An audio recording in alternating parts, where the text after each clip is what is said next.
मैं दुनिया का सबसे अमीर इंसान था। मेरे पास हजारों लेजेंडरी सॉन्ग्स थे, ऐसे सॉन्ग्स जिन्होंने पूरी दुनिया को हिला दिया था। लेकिन 28 साल की उम्र में ही मैं रिटायरमेंट मोड में एंटर हो चुका था। फेम, पैसा, पावर, सब कुछ हासिल करने के बाद अब मेरी लाइफ का सबसे बड़ा गोल बस फिशिंग करना था। मैं सोच चुका था कि बाकी की पूरी जिंदगी एक असली फिशिंग मास्टर बनकर आराम से बिताऊंगा। उस रात भी मैं अपने पुराने विंटेज स्टाइल वाले लिविंग रूम में पूरी शांति के साथ बैठा था। मेरे हाथ में अभी अभी बनी हुई ब्रेस्ड बीफ इंस्टेंट नूडल्स की एक गर्म बोल थी। खुशबू इतनी जबरदस्त थी कि मेरा पूरा ध्यान उसी पर था। मैंने चॉपस्टिक्स उठाई और ब्रथ का पहला सिप लेने ही वाला था कि तभी ठक ठक ठक दरवाजे पर अचानक तेज नॉकिंग की आवाज गूंज उठी। लेकिन अजीब बात यह थी कि आवाज में अर्जेंसी तो थी, पर ताकत नहीं थी, जैसे कोई अपनी बची हुई आखिरी एनर्जी से दरवाजा पीट रहा हो। मैंने हल्का सा भौहें सिकोड़ ली, चॉपस्टिक्स नीचे रखी, फ्लिप फ्लॉप्स पहने और एंट्रेंस की तरफ बढ़ गया। जैसे ही मैंने पुराना लकड़ी का दरवाजा खोला, बर्फ जैसी ठंडी बारिश और तेज हवा का झोंका सीधे अंदर घुस आया। मोशन सेंसर लैंप की हल्की रोशनी में मैंने बाहर देखा और अगले ही पल मेरी सांस अटक गई। दरवाजे के सामने एक औरत खड़ी थी,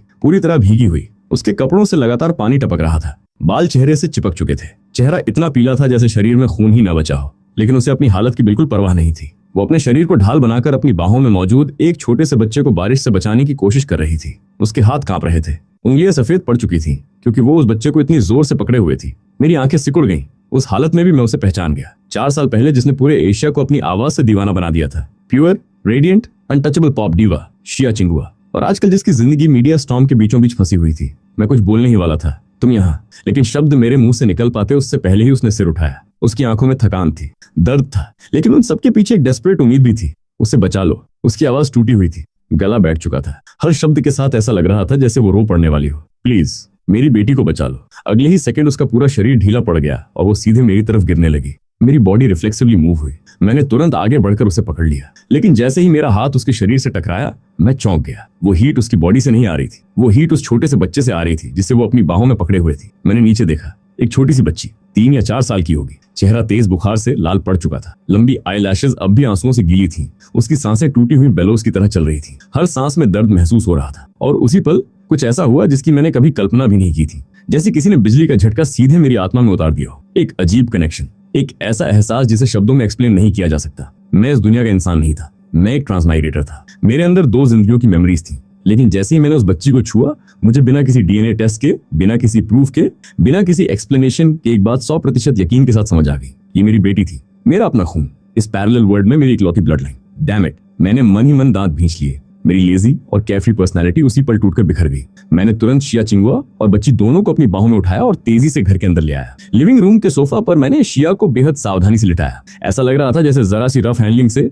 ये दोनों पोर्सिलेन डॉल्स की तरह टूट जाएंगी। उसकी कॉन्शियसनेस धीरे धीरे फेड हो रही थी, लेकिन फिर भी उसने मेरा स्लीव कसकर पकड़ रखा था। उसके नाखून लगभग मेरी स्किन में धंस चुके थे। हॉस्पिटल मत जाना, उसने मुश्किल से कहा। हमें फोटोग्राफ कर लेंगे प्लीज। मैंने उसकी डरी हुई आंखों में देखा।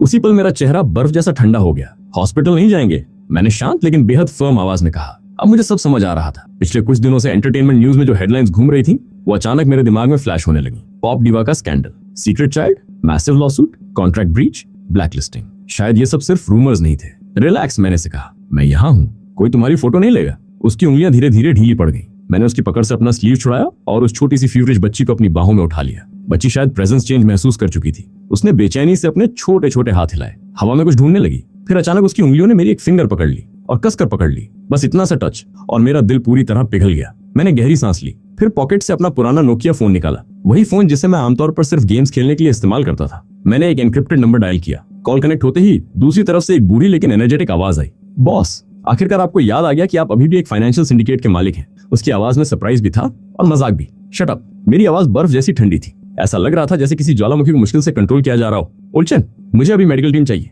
पीडियाट्रिक स्पेशलिस्ट, सबसे बेस्ट वाले। तुम्हारे पास 10 मिनट है। दूसरी तरफ कुछ सेकंड की चुप्पी रही। 10 मिनट बॉस, थोड़ा मुश्किल, 5 मिनट। मैंने अपनी बेटी के लाल पड़े चेहरे की तरफ देखते हुए कहा। मेरी आवाज इतनी ठंडी थी कि हवा भी जम जाए। सारा इक्विपमेंट लेकर आओ और कोई फ्लैशी सुपरकार नहीं, कम्युनिटी मेडिकल टीम की तरह डिस्गाइज होकर आना। अगर एक शब्द भी बाहर गया तो बोर्ड ऑफ डायरेक्टर्स का हर मेंबर नौकरी से बाहर होगा। दूसरी तरफ का इंसान तुरंत सीरियस हो गया। उसे समझ आ चुका था कि मामला कितना बड़ा है। अंडरस्टूड। अपोकलिप्स मेडिकल टीम तुरंत डिप्लॉय हो रही है। जीपीएस कोऑर्डिनेट्स लॉक हो चुके हैं। कॉल कट गई। मैंने फोन को कैजुअली कॉफी टेबल की तरफ फेंका। फोन परफेक्टली जाकर आधी बची हुई नूडल्स की बोल में गिरा, लेकिन मुझे फर्क नहीं पड़ा। मेरी पूरी दुनिया इस वक्त मेरी बाहों में थी। मैंने अपनी बेटी को और करीब खींच लिया, उसके जलते हुए माथे पर अपना माथा हल्के से टिकाया और पहली बार, इतने सालों में पहली बार, मुझे लगा कि शायद मेरी जिंदगी का असली पर्पस अब शुरू हुआ है। मैंने अपनी बेटी के जलते हुए माथे से अपना माथा हल्के से टिका दिया। डरो मत, डैडी यहाँ है। मेरी आवाज बेहद धीमी थी, लेकिन उसमें ऐसा भरोसा था जिसे कोई भी महसूस कर सकता था। बाहर बारिश लगातार बरस रही थी, लेकिन अजीब बात यह थी कि न कोई एम्बुलेंस सायरन सुनाई दी, न किसी हेलीकॉप्टर का शोर।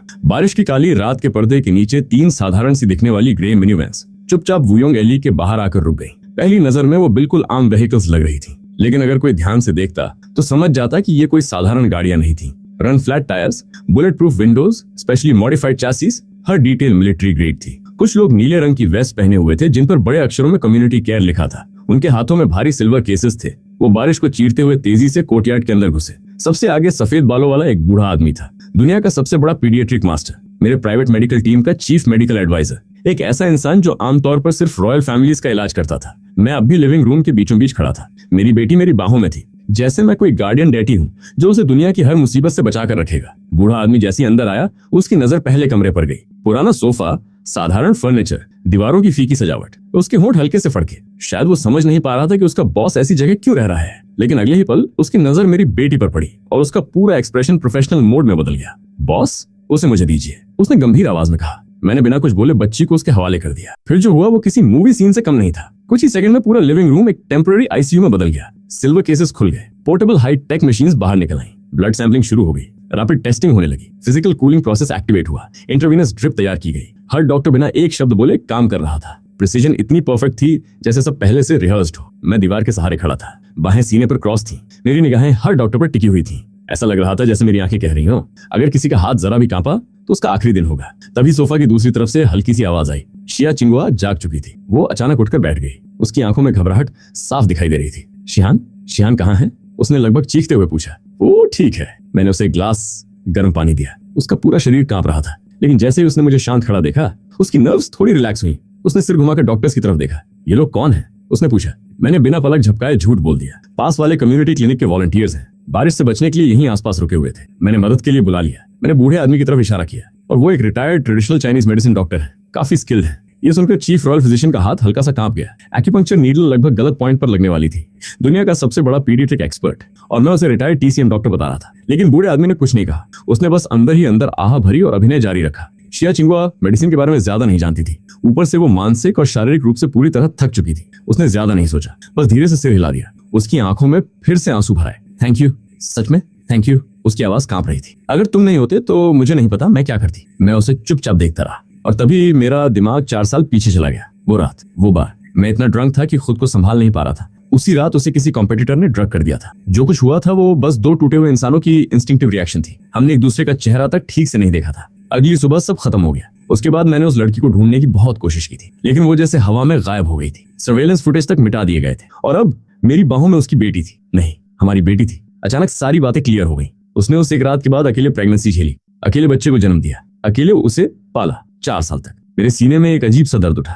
मैं वापस रियलिटी में लौटा और गहरी आवाज में पूछा, क्यों? उसने मेरी तरफ देखा। क्या तुम मुझे ढूंढने क्यों नहीं आई? उसके हाथ में पकड़ा पानी का गिलास हवा में ही रुक गया। उसकी आंखों में कंफ्यूजन भर गया। ढूंढने आती? उसने हैरानी से पूछा। लेकिन तुम हो कौन? मैं एक सेकंड के लिए चुप रह गया। फिर मुझे याद आया, सही तो है, उस रात हमने एक दूसरे का चेहरा तक नहीं देखा था। वो मुझे पहचानती कैसे? मैं कुछ एक्सप्लेन करने ही वाला था कि तभी बूढ़ा डॉक्टर हमारे पास आ गया। उसने मेरी तरफ देखा।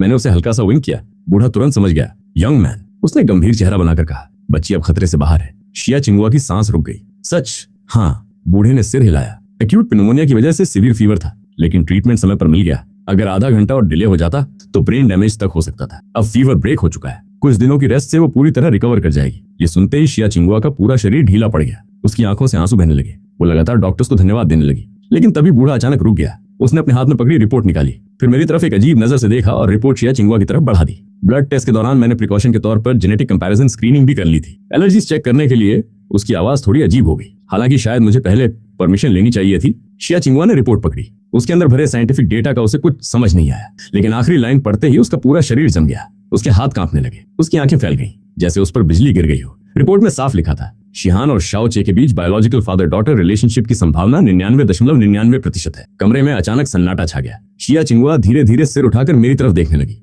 उसकी आंखों में अविश्वास था, सदमा था, और उससे भी ज्यादा तो शौक था। पिछले 4 सालों में उसने उस आदमी की अनगिनत तस्वीरें अपने दिमाग में बनाई थी। शायद कोई गंजा बिजनेसमैन, शायद कोई भ्रष्ट डायरेक्टर, शायद कोई अजनबी, लेकिन उसने कभी सपने में भी नहीं सोचा था कि वो आदमी मैं होऊंगा। मैं बस हल्का सा कंधे उचकाकर मुस्कुराया, कोशिश कर रहा था कि एक्सप्रेशन इनोसेंट भी लगे और रेस्पॉन्सिबल भी। सच कहूं, मैंने धीरे से कहा, मैं खुद भी काफी शॉक्ड हूँ। मैंने रिपोर्ट की तरफ देखा, फिर उसकी आंखों में, लेकिन लगता है उस रात सच में मैं ही था। मुझे माफ कर दो, मैंने उसकी आंखों में देखते हुए धीरे से कहा। मैंने तुम्हें और हमारी बेटी को इतने साल अकेले सफर करने दिया। मेरे शब्द हवा में तैर गए। कुछ सेकंड के लिए पूरा कमरा बिल्कुल शांत हो गया। शिया चिंगुआ ने अपने होंठ दबा लिए और बिना पलक झपकाए मुझे घूरने लगी। उसकी नजरें मेरे चेहरे को पढ़ रही थी, जैसे वो असेस कर रही हो कि मैं कितना डेंजरस हूँ, कितना ट्रस्टवर्दी हूँ, और क्या सच में उस पर भरोसा किया जा सकता है। तभी इस सोफा पर लेटी छोटी शिहान हल्का सा हिली। उसकी कमजोर सी आवाज सुनाई दी, मम्मी पानी। अगले ही पल शिया चिंगुआ ने रिपोर्ट हाथ से गिरा दी और बिजली की तरह अपनी बेटी की तरफ दौड़ गई। मैंने नीचे फर्श पर पड़ी पैटर्निटी रिपोर्ट की तरफ देखा, फिर होठों पर हल्की सी मुस्कान आ गई। स्टेप 1, रिलेशनशिप ऑफिशियली कंफर्म हो चुका था। कुछ देर बाद मेडिकल टीम क्वाइटली निकल गई। कमरे में अब सिर्फ हम 3 लोग बचे थे। बाहर बारिश अभी भी गिर रही थी, लेकिन कमरे का माहौल बदल चुका था। पहले जो अजनबीपन था, उसकी जगह अब एक अजीब सी ऑकवर्ड वार्मथ ने ले ली थी। शिहान पानी पीने के बाद दोबारा सो चुकी थी। उसका चेहरा अब नॉर्मल लग रहा था, बुखार पूरी तरह उतर चुका था, लेकिन शिया चिंगुआ अब भी अनकंफर्टेबल थी। वो धीरे से खड़ी और अपनी पॉकेट्स टटोलने लगी। मुझे कितना पे करना होगा? उसने संकोच से पूछा। मैं सब वापस कर दूंगी। मैं आर्म चेयर पर बैठा था। सामने रखी इंस्टेंट नूडल्स की बोल अब पूरी तरह सौगी हो चुकी थी। मैंने फिर भी आराम से एक बाइट लिया। मैंने सोचने का नाटक किया। उस डॉक्टर की कंसल्टेशन फी काफी एक्सपेंसिव है। उसका चेहरा फिर से पीला पड़ गया। कितनी? मैंने एक उंगली उठाई। इतनी 10,000। उसने उम्मीद भरी आवाज में पूछा। मैंने सिर हिलाया। नहीं। तो 1 लाख। मैंने फिर सिर हिलाया। नहीं। उसकी आंखें बड़ी हो गई। मतलब? मैंने पूरी सीरियसनेस के साथ कहा। 100 करोड़? क्या? उसकी आवाज लगभग फट गई। तुम पागल हो क्या? कौन सा डॉक्टर 100 करोड़ चार्ज करता है? मैंने चॉपस्टिक्स नीचे रखी और बेहद गंभीर चेहरा बना लिया। डॉक्टर ने कहा, इस बच्ची की जान प्राइसलेस है। मैंने शिहान की तरफ देखा, और अगर जान प्राइसलेस है तो 100 करोड़ लेना अनरीजनेबल नहीं लगता। शिया चिंगुआ मुझे घूरने लगी। उसके चेहरे पर गुस्सा भी था और हेल्पलेसनेस भी। मैं मुश्किल से अपनी हंसी रोक पा रहा था। फिर मैंने टोन थोड़ा नरम कर लिया, लेकिन मैंने कुर्सी पर पीछे टिकते हुए कहा, अभी तुम बैंकरप्ट हो। कंपनी ने ब्लैकलिस्ट कर दिया है। मीडिया पीछे पड़ी हुई है। छोटी बच्ची के साथ सड़कों पर भटकना कोई सोल्यूशन नहीं है। मैंने ऊपर दूसरी मंजिल की तरफ इशारा किया। तो ऐसा करते हैं, फिलहाल ये डेट तुम्हारे अकाउंट में डाल देते हैं। ऊपर पूरा 2nd फ्लोर खाली पड़ा है। जब तक तुम 100 करोड़ वापस नहीं कर देती, या जब तक तुम शिहान को पापराजी से खुद प्रोटेक्ट करने लायक नहीं बन जाती, मैंने कंधे उचकाए, तब तक यहीं रहो। शिया चिंगुआ कुछ सेकंड तक स्तब्ध खड़ी रही। उसकी आंखें बार बार मेरे चेहरे पर घूम रही थी, शायद किसी हिडन मोटिव को ढूंढ रही थी, लेकिन उसे कुछ नहीं मिला, क्योंकि मैं सच में कुछ और सोच ही नहीं रहा था। मेरे चेहरे पर तो उल्टा ऐसा एक्सप्रेशन था जैसे 2 एक्स्ट्रा लोगों को फीड करना मेरे लिए सिरदर्द हो। उसने धीरे से अपनी सोती हुई बेटी की तरफ देखा, फिर बाहर की दुनिया के बारे में सोचा। मीडिया वल्चर्स, कंपनी के लोग, लॉसूट, हरसमेंट, और फिर आखिरकार उसने हार मान ली। ठीक है, उसने दांत भींचते हुए कहा। उसकी आंखों में वही पुरानी जिद वापस आ चुकी थी। लेकिन मैं फ्री में नहीं रहूंगी। मैं खाना बनाऊंगी, सफाई करूंगी, और जहां तक पैसों की बात है, उसने मेरी सीधा देखा। एक एक पैसा इंटरेस्ट के साथ लौटाऊंगी। मैंने अंदर ही अंदर मुस्कुराते हुए सिर हिला दिया। डील। अगले 2 दिनों में मेरा शांत कोर्टयार्ड पहले से काफी अलग महसूस होने लगा, जैसे घर में अचानक जान आ गई हो। हालांकि शिया चिंगुआ अब भी पूरी तरह कंफर्टेबल नहीं थी। वो किसी घायल हेडजहॉग की तरह थी, हर समय अलर्ट, हर समय कॉशियस। वो धीरे धीरे घर में मूव करती, कोशिश करती कि कोई आवाज न हो। उसने पूरे 2nd फ्लोर को इतना साफ कर दिया कि वहां एक धूल का कण भी नहीं बचा। हर सुबह मुझसे पहले उठ जाती, ब्रेकफास्ट बनाती। साधारण राइस पॉरेज और पिकल्ड वेजिटेबल्स होते, लेकिन अजीब बात यह थी कि टेस्ट काफी अच्छा होता। दूसरी तरफ शिहान की हालत तेजी से इंप्रूव हो रही थी। फीवर पूरी तरह खत्म हो चुका था। उसकी एनर्जी वापस आने लगी थी। लेकिन ये छोटी सी बच्ची इतनी मैच्योर थी कि दिल दुख जाता था। सिर्फ 3.5 साल की उम्र में भी वो कभी जिद नहीं करती थी, कभी रोती नहीं थी, जैसे उसे पता हो कि उसकी माँ पहले से ही बहुत परेशान है। वो बस कभी कभी सीढ़ियों के ऊपर से झांकती रहती, बड़ी बड़ी गोल आंखों से मुझे देखती, और सबसे मजेदार बात, उसकी आंखें बिल्कुल मेरी जैसी थी, बिल्कुल सेम। लेकिन मैंने जल्दी करने की कोशिश नहीं की। मैंने उसे डैडी बुलाने के लिए फोर्स नहीं किया। ट्रस्ट कमाया जाता है, छीना नहीं जाता। और मुझे पता था कि इस माँ बेटी के लिए ट्रस्ट दुनिया की सबसे एक्सपेंसिव लग्जरी है। इसलिए मैं इंतजार कर रहा था सही अपॉर्चुनिटी का, और वो अपॉर्चुनिटी तीसरे दिन की शाम को आ गई। डिनर खत्म होने के बाद शिया चिंगुआ के फोन पर एक कॉल आया। वो बैल्कनी पर चली गई, विंडोज भी बंद कर लिए। लेकिन मेरी इनहैंस्ड हियरिंग के सामने ये सब बेकार था। मैं नीचे सोफा पर बैठा क्वांटम मैकेनिक्स की किताब खोलकर बैठा था, लेकिन पिछले आधे घंटे से मैंने एक भी पेज नहीं पलटा था। ऊपर से उसकी आवाज साफ सुनाई दे रही थी। प्रेसिडेंट झाओ, मैं breach of contract fee arrange कर लूंगी। उसकी आवाज में दबा हुआ गुस्सा था। लेकिन मेरी फैमिली को परेशान मत कीजिए। कुछ सेकंड बाद उसकी आवाज और तेज हो गई। क्या मतलब? मैंने वो कॉन्ट्रैक्ट कभी साइन ही नहीं किया। फिर और गुस्सा, वो फॉर्ज सिग्नेचर है। फिर अचानक उसकी आवाज कांपने लगी। Client escort. उसकी सांसें तेज हो गई। एब्सोल्युटली नॉट, कभी नहीं। बैल्कनी के ऊपर उसकी आवाज गूंज उठी। मैं मर जाऊंगी लेकिन उन लोगों के पास नहीं जाऊंगी। दूसरी तरफ वाले इंसान ने शायद कुछ बेहद गंदी बात कही थी, क्योंकि अगले ही पल उसका गुस्सा टूट गया। उसकी आवाज कांपने लगी। फिर धीरे धीरे सिर्फ दबे हुए सिसकियों की आवाज बची। मैं नीचे बैठा रहा। किताब अब भी खुली थी, लेकिन मेरा ध्यान कहीं और था। पैरेलल वर्ल्ड की एंटरटेनमेंट इंडस्ट्री की मेमोरीज मेरे दिमाग में घूमने लगी। इस दुनिया में कल्चरल इंडस्ट्री बहुत डेवलप थी, लेकिन पूरी तरह कैपिटल के कंट्रोल में थी। ट्रैफिक ही किंग था। ब्रेन वॉशिंग जिंगल्स चार्ट पर राज करते थे। कमर्शियल गार्बेज को मास्टरपीस कहा जाता था, और जिनके पास असली टैलेंट था उन्हें दबा दिया जाता था। शिया चिंगुआ उन्हीं लोगों में से एक थी। वो खुद सॉन्ग्स लिखती थी, खुद कंपोज करती थी, रूल्स तोड़ने से मना करती थी, डर्टी गेम्स नहीं खेलती थी, इसलिए कैपिटलिस्ट की आंखों में कांटा बन गई थी। ऊपर बालकनी से रोने की आवाज धीरे धीरे बंद हो गई। काफी देर बाद एक हल्की हमिंग नीचे तैर कर आई। कोई इंस्ट्रूमेंट नहीं था, सिर्फ बारिश के बाद की ठंडी हवा और उसकी आवाज। वो वही सॉन्ग था जिसने उसे फेमस बनाया था। कलर्ड ग्लेज़, इस दुनिया का ट्रेडिशनल मास्टरपीस। मेलोडी खूबसूरत थी, नोट्स परफेक्ट थे, टेक्निक शानदार थी। लेकिन जैसे जैसे मैं सुनता गया मेरे चेहरे पर अजीब सा एक्सप्रेशन आने लगा, क्योंकि मेरे कानों को एक चीज साफ महसूस हो रही थी। सॉन्ग अच्छा था, बहुत अच्छा था, लेकिन उसमें वो चीज नहीं थी जो किसी मास्टरपीस को अमर बनाती है। उसमें सोल नहीं थी। और उसी पल मेरे दिमाग में मेरे पिछले जीवन की हजारों लेजेंडरी मेलोडीज एक एक करके जागने लगी। सबसे बड़ी समस्या ये थी कि वो सॉन्ग सिर्फ दर्दनाक नहीं था, वो बहुत ज्यादा दर्दनाक था। सॉन्ग जैसे जैसे क्लाइमैक्स की तरफ बढ़ा, शिया चिंगुआ की आवाज अचानक कांपने लगी। टेक्निक में कोई कमी नहीं थी, नोट्स परफेक्ट थे, पिच फ्लॉलेस थी, लेकिन इमोशंस पूरी तरह टूट चुके थे। आखिरी लाइन पर पहुंचते पहुंचते उसकी आवाज क्रैक हो गई। अगले ही पल सिंगिंग रुक गई। पूरे कोर्टयार्ड में सिर्फ दबे हुए सिसकियों की आवाज बची। वो दर्द जो इतने दिनों से उसके अंदर बंद था, आखिरकार बाहर निकल आया। मैंने धीरे से अपनी क्वांटम मैकेनिक्स की किताब बंद कर दी। कुछ सेकंड तक बालकनी की तरफ देखता रहा, फिर उठकर स्टडी रूम में चला गया। स्टडी के अंदर हल्की पीली रोशनी फैली हुई थी। मैंने डेस्क पर रखी एक साफ सफेद शीट सीधी की, फिर पास रखा priceless Mont Blanc fountain pen उठाया। अगले ही पल पेन कागज से पर दौड़ने लगा। मेरे हाथ बिना रुके चलते रहे। लिरिक्स, मेलोडी, नोट्स, अरेंजमेंट्स, सब कुछ जैसे पहले से मेरे दिमाग में मौजूद था। मुझे बस उसे कागज पर उतारना था। कुछ मिनट बाद आखिरी नोट भी पूरा हो गया। मैंने ताजी स्याही पर हल्के से फूंक मारी, फिर पेपर उठाया और स्टडी से बाहर निकल आया। नीचे लिविंग रूम में अंधेरा था, सिर्फ एक छोटी लैंप जल रही थी। शिया चिंगुआ अकेली सोफा पर बैठी थी। उसकी आंखें खाली थी, जैसे सारी उम्मीद खत्म हो चुकी हो। कॉफी टेबल पर एक बैंक कार्ड रखा था, शायद उसकी पूरी बची हुई सेविंग्स। मुझे देखकर वो जल्दी से उठी और आंखों के कोने पूछने लगी। सॉरी, उसने धीरे से कहा। क्या मेरी वजह से तुम्हारी नींद खुल गई? मैं अभी अपने रूम में चली जाती हूँ। मैंने कोई जवाब नहीं दिया, सीधे उसके पास गया, हाथ में पकड़ा, पेपर कॉफी टेबल पर रख दिया। अगर अच्छा लगे, मैंने कैजुअली कहा, तो गा लेना। अगर बेकार लगे तो टेबल का हिलता हुआ पैर बैलेंस करने के काम आ जाएगा। इतना कहकर मैं मुड़ा और सीढ़ियों की तरफ बढ़ गया। मैंने उसे कोई इमोशनल कंफर्ट नहीं दिया, क्योंकि कुछ हालात ऐसे होते हैं जहां सिंपैथी के शब्द सिर्फ सस्ते लगते हैं। सीढ़ियों तक पहुंचकर मैं रुका। मेरी पीठ अब भी उसकी तरफ थी। फिर मैंने शांत आवाज में कहा, और हाँ, बिना वजह बैठकर रोना बंद करो। मेरी बेटी की माँ कोई कमजोर लूजर नहीं हो सकती। कुछ सेकंड बाद मैं ऊपर चला गया। लिविंग रूम में सिर्फ सन्नाटा बचा। शिया चिंगुआ कुछ देर तक वहीं खड़ी रही, फिर धीरे धीरे नीचे देखा। उसके हाथों ने कांपते हुए पेपर उठाया। लैंप की रोशनी में उसने लिरिक्स पढ़ने शुरू किए। पहले धीरे धीरे, फिर हमिंग करने लगी। मेलोडी उसके होठों से निकलने लगी, लेकिन जैसे जैसे सॉन्ग आगे बढ़ता गया, उसकी आंखें बड़ी होती चली गई। सॉन्ग खत्म होने तक उसकी सांसें तेज हो चुकी थीं। गूज़बम्प्स पूरे शरीर में फैल गए। ऐसा महसूस हुआ जैसे बिजली का झटका लगा हो। एक फॉर्मर पॉप डिवा होने के नाते उसकी म्यूजिकल इंट्यूशन दुनिया के टॉप लेवल पर थी, इसलिए वो सबसे पहले समझ गई कि उसके हाथ में क्या है। Melody transitions, emotional progression, lyrics imagery, structure, everything, absolutely everything current market के सॉन्ग से कई लेवल ऊपर था। ये सिर्फ एक अच्छा सॉन्ग नहीं था, ये ऐसा सॉन्ग था जो किसी एरा को डिफाइन कर सकता था। खिड़की के बाहर बारिश रुक चुकी थी। बादलों के बीच से मूनलाइट अंदर आई और पेपर पर पड़ने लगी। पेज के बॉटम राइट कॉर्नर में एक बेहद एरोगेंट कर्सिव सिग्नेचर बना हुआ था, सिर्फ एक लेटर, सी। अगली सुबह फीनिक्स ट्रेल कोर्टयार्ड में हल्की धूप फैल रही थी। बारिश के बाद मिट्टी की खुशबू हवा में घुली हुई थी। वाइल्ड फ्लावर्स की फ्रेग्रेंस पूरे आंगन में तैर रही थी। लेकिन शिया चिंगुआ पूरी रात नहीं सोई थी। वो उसी सोफा पर बैठी रही, उसी पोस्चर में, दोनों हाथों से पेपर कसकर पकड़े हुए। हथेलियों के पसीने से उसके किनारे तक हल्के मुड़ चुके थे। तुम दूर की राह हो, उसने लिरिक्स को धीरे धीरे होठों से दोहराया।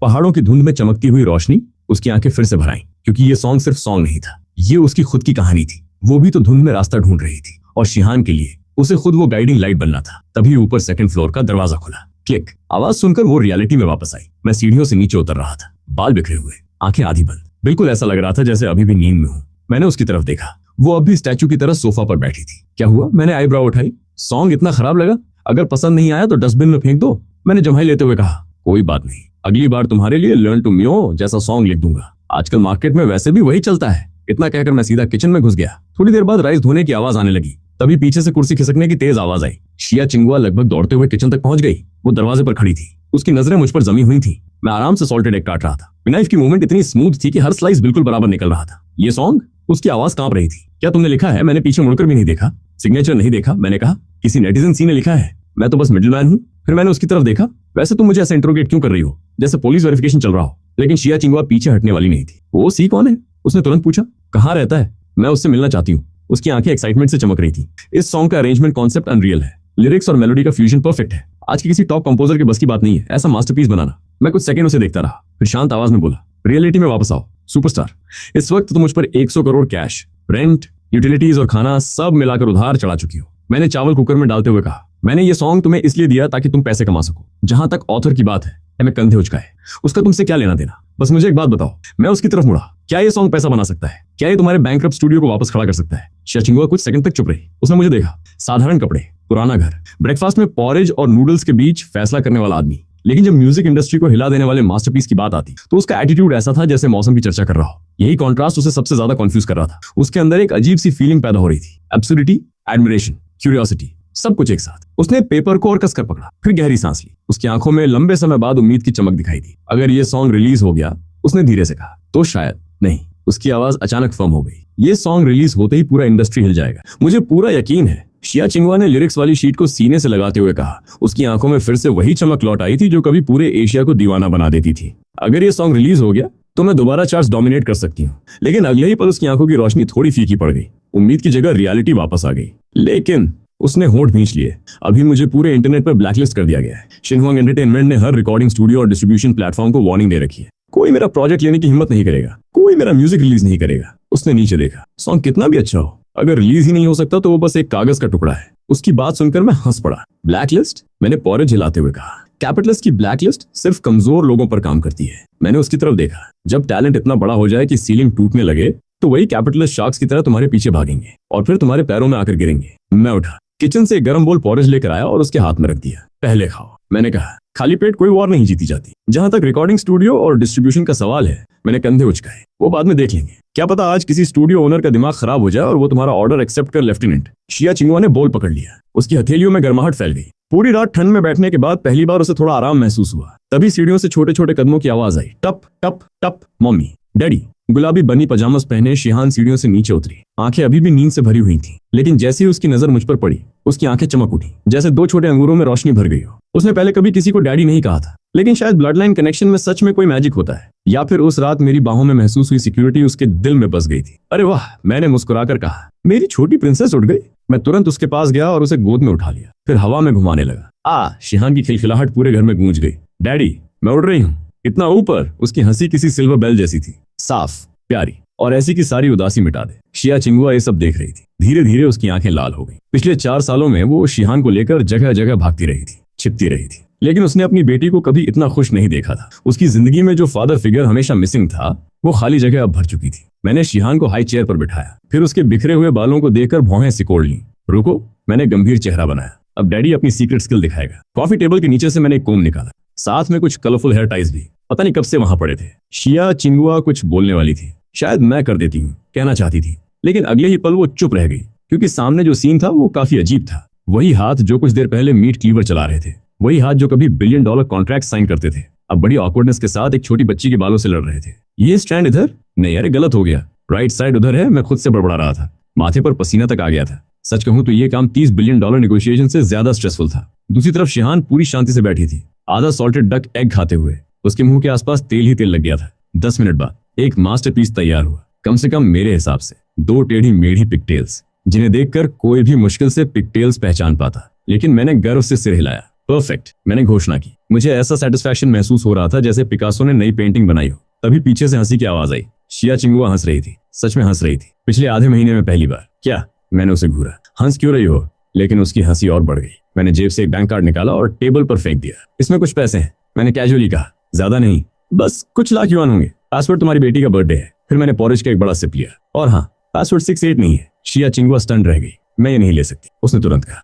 कुछ लाख युआन किसी के लिए भी। मैंने उसकी बात काट दी। मेरी आंखें थोड़ी सख्त हो गई। मैं चैरिटी नहीं करता। अगर ये सॉन्ग हिट हुआ तो 50% मेरा। नॉर्मली ऐसा डील सीधी रॉबरी कहलाती, लेकिन इस वक्त शिया चिंगुआ को उल्टा राहत महसूस हुई, क्योंकि इसका मतलब था कि मैं उसे दान नहीं दे रहा था। ये एक ट्रांजैक्शन थी, बराबरी की डील। उसने कार्ड संभाल कर रख लिया। उसकी आंखों में डिटर्मिनेशन भर चुका था। अगर सॉन्ग फ्लॉप हुआ, उसने धीरे से कहा, तो मैं खून बेचकर भी पैसे वापस दूंगी। मैंने तुरंत सिर हिला दिया। ब्लड की जरूरत नहीं, मैंने पॉरेज खत्म करते हुए कहा। अगर गाना गाते गाते तुम्हारी वॉइस खराब हो गई तो वही सबसे बड़ा नुकसान होगा। फिर मैंने हाथ हिलाया। अब जल्दी से खाओ और निकलो, मैं और शिहान कार्टून्स देखने वाले हैं। शिया चिंगुआ कुछ सेकंड तक हमें देखती रही। एक बड़ा, एक छोटा, दोनों सिर झुकाकर पॉरेज पी रहे थे। उसके अंदर अचानक एक नई ताकत पैदा हुई, शिहान के लिए, इस नए परिवार के लिए, और उस भारी कागज के टुकड़े के लिए जिसे दुनिया मास्टरपीस कहने वाली थी। उसे ये बैटल जीतनी ही थी। कुछ देर बाद वो जल्दी जल्दी तैयार होकर निकल गई। दरवाजा बंद हुआ और उसके साथ घर की गर्माहट भी थोड़ी कम हो गई। मैं कुछ सेकंड तक दरवाजे को देखता रहा, फिर बोल नीचे रखा, पुराना नोकिया फोन उठाया और कोर्टयार्ड में खड़े फीनिक्स ट्री के नीचे जाकर कॉल मिला दी। कॉल कनेक्ट होते ही दूसरी तरफ से ओल्ड चेन की आवाज आई।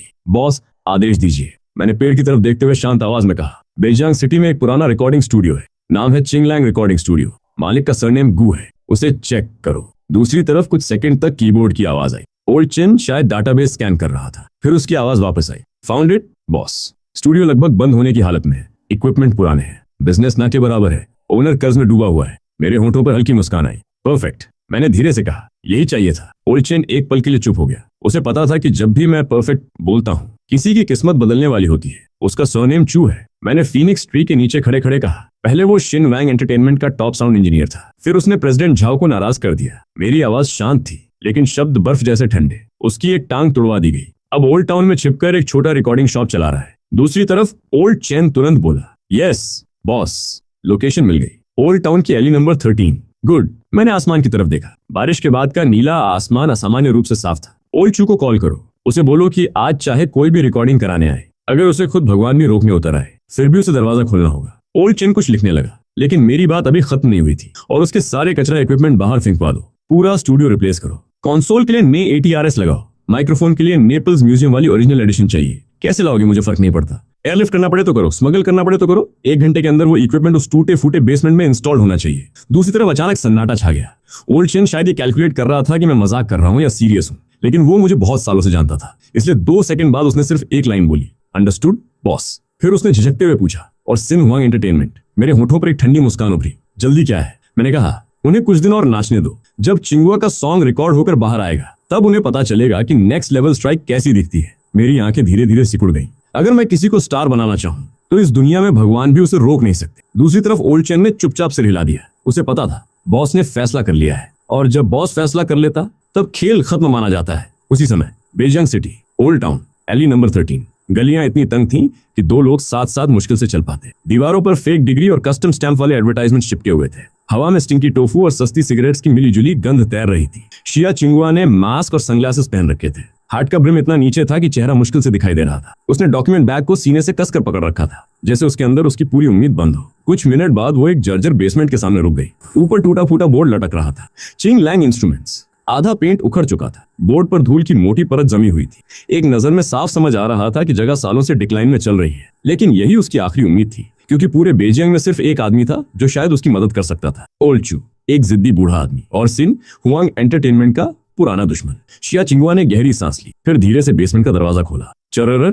दरवाजा खुलते ही पुराने धुएं और सीलन की तेज गंध उसके चेहरे से टकराई। वो अनायास खांस उठी। अंदर रोशनी बहुत कम थी। कोनों में टूटे हुए स्पीकर्स पड़े थे, तारें बिखरी हुई थी। पुरानी रिकॉर्डिंग इक्विपमेंट धूल से ढकी हुई थी। कमरे के बीचों बीच एक फटा हुआ सोफा था। उस पर एक अधेड़ आदमी लेटा हुआ सिगरेट पी रहा था। उसके बाल सफेद होने लगे थे, दाढ़ी बेतरतीब थी। बाईं टांग के पास एक वॉकिंग केन टिकी हुई थी। वो पूरी तरह हारा हुआ इंसान लग रहा था। बंद है, उसने ऊपर देखे बिना कहा। कोई कस्टमर नहीं चाहिए। फिर आराम से स्मोक रिंग बनाई। धुआं हवा में फैल गया। शिया चिंगुआ ने धीरे से मास्क उतारा। उसका चेहरा थका हुआ था, लेकिन अब भी इतना खूबसूरत था कि किसी की सांस रुक जाए। मिस्टर चू, उसकी आवाज में हल्की नर्वसनेस थी। मैं हूँ शिया चिंगुआ। ओल्ड चू का हाथ अचानक रुक गया। उसने धीरे धीरे सिर उठाया। पहले शॉक दिखाई दिया, फिर तुरंत उसकी जगह मौकरी ने ले ली। वाह, उसने हंसते हुए कहा, यह तो हमारी महान पॉप डिवा है। क्या हुआ? सिन हुआंग के $1 मिलियन स्टूडियोज ने निकाल दिया। अब मेरे कुत्तों वाले बेसमेंट में काम कराने आई हो। लेकिन शिया चिंगुआ ने बुरा नहीं माना। वो उसके अतीत के बारे में जानती थी कि प्रेसिडेंट झाओ की वजह से उसकी टांग टूट चुकी थी। उसके तानों के पीछे बिटरनेस थी, नफरत थी, और बहुत सारा दर्द था। मिस्टर चू, उसने सीधा उसकी आंखों में देखते हुए कहा, मुझे एक सॉन्ग रिकॉर्ड कराना है और आप ही मेरी मदद कर सकते हैं। ओल्ड चू केन के सहारे खड़ा हुआ। उसकी लंगड़ाहट साफ दिखाई दे रही थी। अभी तुम सड़क पर भागते हुए चूहे जैसी हो,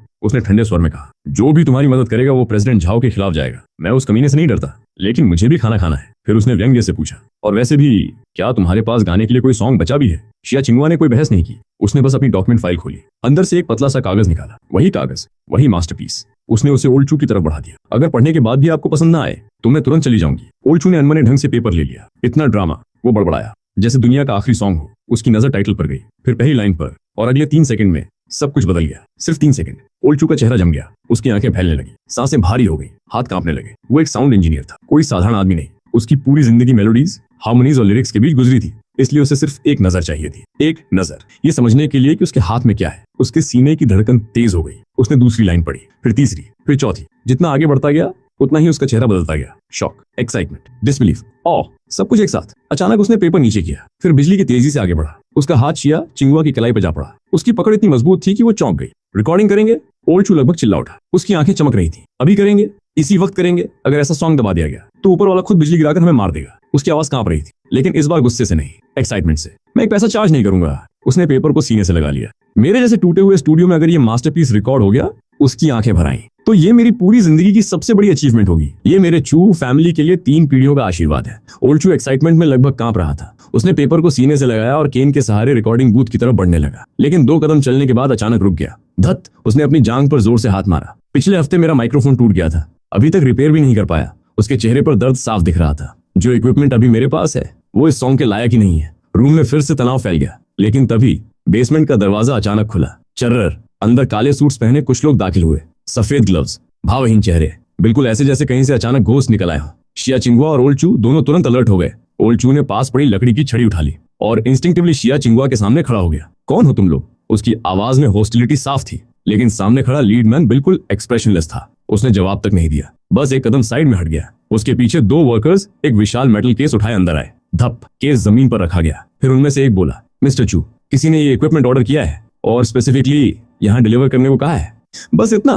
फिर वो चुप हो गया। वर्कर्स ने केस खोलना शुरू किया। फोम की लेयर्स हटने लगी और धीरे धीरे अंदर रखा इक्विपमेंट दिखाई देने लगा। जैसे ही पूरा माइक्रोफोन सामने आया, ओल्ड चू की सांस रुक गई। नहीं, उसकी आंखें फैल गईं। ये इम्पॉसिबल है। उसने कांपते हुए माइक्रोफोन को देखा। Limited edition U47। पूरी दुनिया में 5 से भी कम बचे हैं। नेशनल लेवल स्टूडियोज में भी शायद ना हो। उसकी आवाज बैठ गई। ये भेजा किसने? लेकिन काले सूट वाला आदमी चुप रहा। उसने सिर्फ एक छोटा सा फोल्डेड नोट निकाला और जाकर शिया चिंगुआ के हाथ में दे दिया। फिर बिना कुछ बोले मुड़ा और सारे लोग उसी रहस्यमय तरीके से चले गए जैसे आए थे। बेसमेंट में फिर सन्नाटा छा गया। शिया चिंगुआ ने धीरे से नोट खोला। उसमें सिर्फ एक लाइन लिखी थी, वही वाइल्ड कर्सिव हैंडराइटिंग, वही फैमिलियर अंदाज। अच्छा काम करना है तो पहले टूल्स अच्छे होने चाहिए। पैसे बचाने की कोशिश मत करना, बस दिल खोलकर गाना। कोई सिग्नेचर नहीं, कोई नाम नहीं, लेकिन उसे पहचानने के लिए एक शब्द भी काफी था। उसकी आंखें तुरंत भर आईं। आंसू कागज पर गिरने लगे। स्याही हल्की धुंधली हो गई, क्योंकि वो समझ गई थी सब कुछ पहले से अरेंज किया गया था। वो आदमी बार बार कहता था कि उसे फर्क नहीं पड़ता, कहता था ये सिर्फ डेट रिकवरी है, लेकिन उसकी पीठ पीछे वो हर रास्ता साफ कर रहा था, हर कांटा हटा रहा था, यहाँ तक कि इस लेजेंडरी माइक्रोफोन का इंतजाम भी कर दिया। ओल्ड चू ने नोट देखा, फिर शिया चिंगुआ की लाल आंखें, फिर माइक्रोफोन, और धीरे धीरे मुस्कुराया।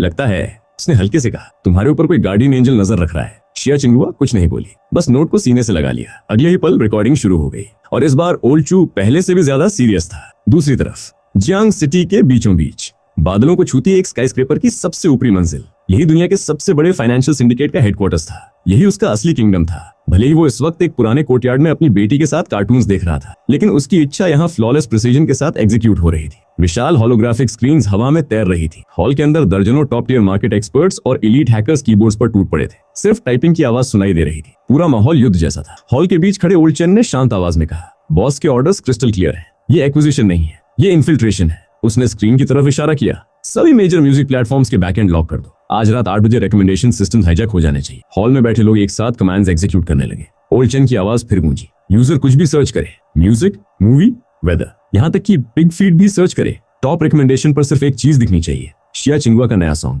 As you wish. कुछ लोगों के चेहरे पर मुस्कान आ गई, लेकिन किसी ने काम नहीं रोका। दूसरा आदेश, ओल्ड चेन बोला, bot army purge protocol. President Zhao ने जो 2 मिलियन एंटी फैन अकाउंट्स खरीदे हैं, 1 घंटे के अंदर सब बंद होने चाहिए। स्क्रीन्स पर लाल डॉट्स गायब होने लगे, लाखों फेक अकाउंट्स डिसअपीयर होने लगे। तीसरा और सबसे इंपॉर्टेंट, हॉल अचानक और शांत हो गया। ओल्ड चेन की आवाज और गंभीर हो गई, बॉस का पर्सनल ऑर्डर, इस सॉन्ग का एक एक पैसा सीधे लिटिल प्रिंसेस शिया शिहान के ट्रस्ट फंड में जाएगा। 1 सेंट की भी गलती नहीं होनी चाहिए। पूरा हॉल एक साथ बोला, अंडरस्टूड। ओल्ड चेन ने धीरे से सिर हिलाया। आज रात पूरा एंटरटेनमेंट इंडस्ट्री एक लेसन सीखेगा। टॉपिक है, उसकी आंखें ठंडी हो गई, दुनिया के सबसे अमीर आदमी की औरत को छेड़ने की कीमत। शाम के 7:55, बेसमेंट रिकॉर्डिंग स्टूडियो। हवा इतनी भारी थी कि जैसे चाकू से काटी जा सके। अपलोड प्रोग्रेस बार धीरे धीरे आगे बढ़ रहा था। ओल्ड चू की हथेलियों में पसीना था। पूरी जिंदगी में उसने काउंटलेस हिट सॉन्ग्स मिक्स किए थे, लेकिन आज वो नर्वस था। उसके बगल में बैठी शिया चिंगुआ बार बार अपने हाथ मरोड़ रही थी। क्या हमें मार्केटिंग की जरूरत नहीं? उसने चिंता से पूछा। नॉर्मली सॉन्ग्स को लॉन्च करने से पहले हाइप क्रिएट किया जाता है, PR आर्टिकल्स,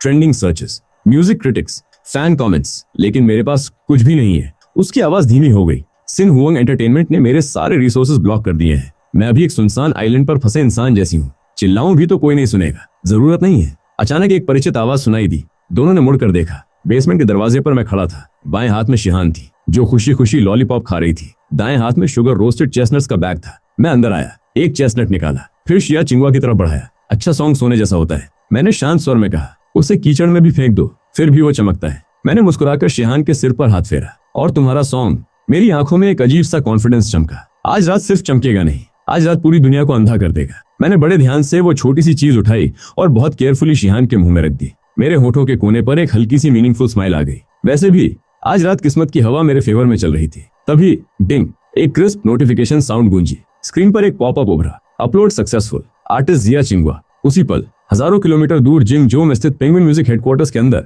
ऑपरेशन टीम का स्टाफ मेंबर श्याओली आराम से टाइम पास कर रहा था और टेकआउट ऑर्डर करने ही वाला था। जैसे ही उसकी उंगली फोन स्क्रीन को छूने वाली थी, मॉनिटरिंग स्क्रीन पर चल रही डाटा कर्व अचानक एक अजीब से राइट एंगल में ऊपर उछल गई। उसका स्केल इतना खतरनाक था कि किसी का भी दिमाग घूम जाए। ये क्या है? श्याओली लगभग अपनी कोला उगल ही देता। उसकी आंखें अविश्वास से फैल गईं।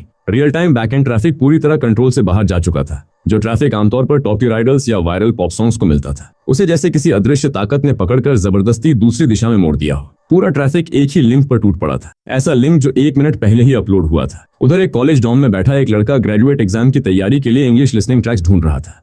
अचानक उसके हेडफोन्स में एक गहरी और लगभग जादुई इंट्रो मेलोडी गूंज उठी। उसका पूरा स्टडी फ्लो टूट गया। दूसरी तरफ एक ऑफिस बिल्डिंग में रात भर काम करने वाली व्हाइट कॉलर एम्प्लॉय इंसोम्निया से लड़ते हुए रिलैक्सिंग म्यूजिक ढूंढ रही थी, लेकिन उसकी स्क्रीन पर जो सॉन्ग खुला उसका नाम था एज यू विश। तभी हेडक्वार्टर्स में श्याओली लगभग चीख पड़ा, मैनेजर, कुछ बहुत बड़ा हो रहा है। कोर एल्गोरिथम ऐसा बिहेव कर रहा है जैसे किसी ने हैक कर दिया हो। उसकी आवाज में साफ पैनिक था। टेक्निकल डायरेक्टर भागते हुए आया। उसकी उंगलियां कीबोर्ड पर बिजली की स्पीड से दौड़ने लगी। कुछ सेकंड बाद उसके चेहरे का रंग बदलने लगा। पहले शक, फिर हैरानी, और आखिर में पूरा चेहरा सफेद पड़ गया। वो धीरे से चेयर पर गिर पड़ा। उसकी आंखों में सदमा था। ये हैकर नहीं है, ये साइबर अटैक भी नहीं है। उसने कांपती आवाज में कहा, ये प्योर कैपिटल की वायलेंट एस्थेटिक्स है, ऐसी ताकत जिसे कोई रोक नहीं सकता। इधर बेसमेंट रिकॉर्डिंग स्टूडियो में मैं पुराने और घिसे हुए सोफा पर बैठा था। मेरे सामने जिया चिंगवा अपने फोन पर बार बार वेब पेज रिफ्रेश कर रही थी। उसकी आंखों में बेचैनी साफ दिख रही थी, जबकि मैं पूरी तरह शांत था। मेरे चेहरे पर एक भी एक्सप्रेशन नहीं बदला। 1 मिनट बीत चुका था। जिया ने फोन नीचे किया और कड़वी हंसी हंस दी। सिर्फ 3 प्लेस, उसने धीरे से कहा, और वो भी हमने खुद किए हैं। उसकी आवाज में निराशा भरी हुई थी। लगता है चमत्कार सिर्फ कहानियों में होते हैं। लेकिन वो अपनी बात पूरी भी नहीं कर पाती कि उसकी आंखें अचानक चौड़ी हो गई। चेहरे की सारी निराशा पल भर में गायब हो गई। उसकी जगह ऐसा शौक आ गया जैसे उसने कोई सपना देख लिया हो। रिफ्रेश होने के बाद प्ले काउंट 3 से सीधे 30,000 पहुंच चुका था और अगले ही ब्लिंक में 3 लाख। कमेंट सेक्शन जो कुछ सेकंड पहले पूरी तरह खाली था, अब पागलों की तरह भर चुका था। स्क्रीन पर सिर्फ एक नंबर चमक रहा था, 999+। ये कैसे हो सकता है? जिया की सांसें तेज हो गई। लेकिन ये सिर्फ फॉर्स ट्रैफिक नहीं था, असली वजह कुछ और थी। सॉन्ग की क्वालिटी खुद एक विस्फोट बन चुकी थी। शहर के हर कोने में लोगों को एडवर्टाइजमेंट दिखाया गया। शुरुआत में ज्यादातर लोग इरिटेटेड हुए। उन्हें लगा ये भी कोई स्पैम प्रमोशन होगा। लेकिन जैसे ही पहली लाइन गूंजी, जैसे ही पहली मेलोडी कानों तक पहुंची, स्वाइप करने के लिए उठी, उंगलियां वहीं रुक गईं। सबवे में बैठा एक मिडिल एज आदमी, जिसे कुछ घंटे पहले ही जॉब से निकाल दिया गया था, खिड़की के बाहर भागती रोशनियों को देख रहा था। उसके दिल में दबे हुए जज्बात अचानक फूट पड़े। उसकी आंखें लाल हो गईं और आंसू बहने लगे। हॉस्पिटल कॉरिडोर में एक लड़की अपने क्रिटिकली इल फादर के पास पूरी रात जागी हुई थी। सॉन्ग की एक लाइन उसके कानों तक पहुंची, I wish for your reunion. अगले ही पल उसने अपना मुंह ढक लिया और बेकाबू होकर रोने लगी। वहीं एक स्टूडेंट जो अपने ड्रीम्स के लिए लगातार संघर्ष कर रहा था, सॉन्ग सुनते सुनते दोबारा हिम्मत जुटा पाया। उसने अपनी पेन और मजबूती से पकड़ ली। कमेंट सेक्शन पूरी तरह फट चुका था। कमेंट्स इतनी तेजी से बढ़ रहे थे कि नंबर्स पढ़ना मुश्किल हो गया था। ये कौन सा गॉड टियर सॉन्ग है? मैं मानने को तैयार नहीं कि अभी भी ऐसे लोग हैं जिन्होंने इसे नहीं सुना। मैं प्लेटफॉर्म को रैंडम रिकमेंडेशन के लिए गाली देने वाला था, लेकिन अब वापस आकर थैंक यू बोल रहा हूँ। इतना इमोशनल सॉन्ग मैंने सालों में नहीं सुना। क्या ये सच में जिया चिंगवा है? वही सिंगर जिसे उसकी पर्सनल लाइफ की वजह से हर जगह ट्रोल किया गया था। हे भगवान, उसकी वॉइस तो किसी एंजल ने ब्लेस की होगी। क्या सिर्फ मैंने नोटिस किया कि कंपोजर और लिरिसिस्ट का नाम सी है? ये सी कोई साधारण इंसान नहीं हो सकता। लिरिक्स की हर लाइन सीधे दिल में घुस रही है। सिर्फ आधे घंटे के अंदर एज यू विश ने ऐसा कमबैक किया जिसकी किसी ने कल्पना तक नहीं की थी। न्यू रिलीज चार्ट पर नंबर 1, हॉट ट्रैक्स चार्ट पर नंबर 1, ट्रेंडिंग चार्ट पर नंबर 1।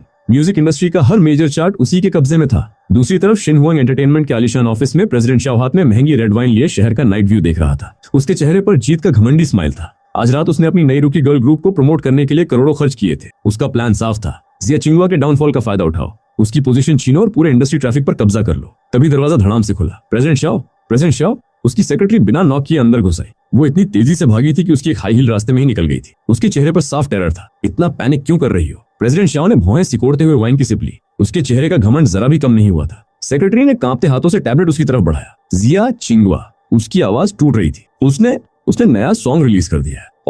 और उसने किया तो क्या हुआ? प्रेसिडेंट शाह ने तिरस्कार भरी हंसी छोड़ी। उसके चेहरे पर सिर्फ घमंड और नफरत दिखाई दे रही थी। मैं पहले ही इंडस्ट्री में खबर फैला चुका हूँ। अब कौन उसकी म्यूजिक रेकमेंड करने की हिम्मत करेगा? मुझे नहीं लगता वो जरा सी भी हलचल पैदा कर पाएगी। उसने अधीर होकर सेक्रेटरी के हाथ से टैबलेट झपट लिया और लापरवाही से स्क्रीन पर नजर डाली। लेकिन अगले ही सेकंड उसका चेहरा बुरी तरह विकृत हो गया। उसके मुंह में भरी रेड वाइन सीधे महंगे टैबलेट की स्क्रीन पर छिड़क गई। ये कैसे हो सकता है? प्रेसिडेंट शाओ अपनी चेयर से उछलकर खड़ा हो गया, लेकिन वो इतनी तेजी से उठा कि उसका घुटना डेस्क के किनारे से जोर से टकरा गया। दर्द से उसका चेहरा सिकुड़ गया। उसका सारा रौब और संतुलन गायब हो चुका था। उसकी आंखें पागलपन और अविश्वास से फैल गई थीं।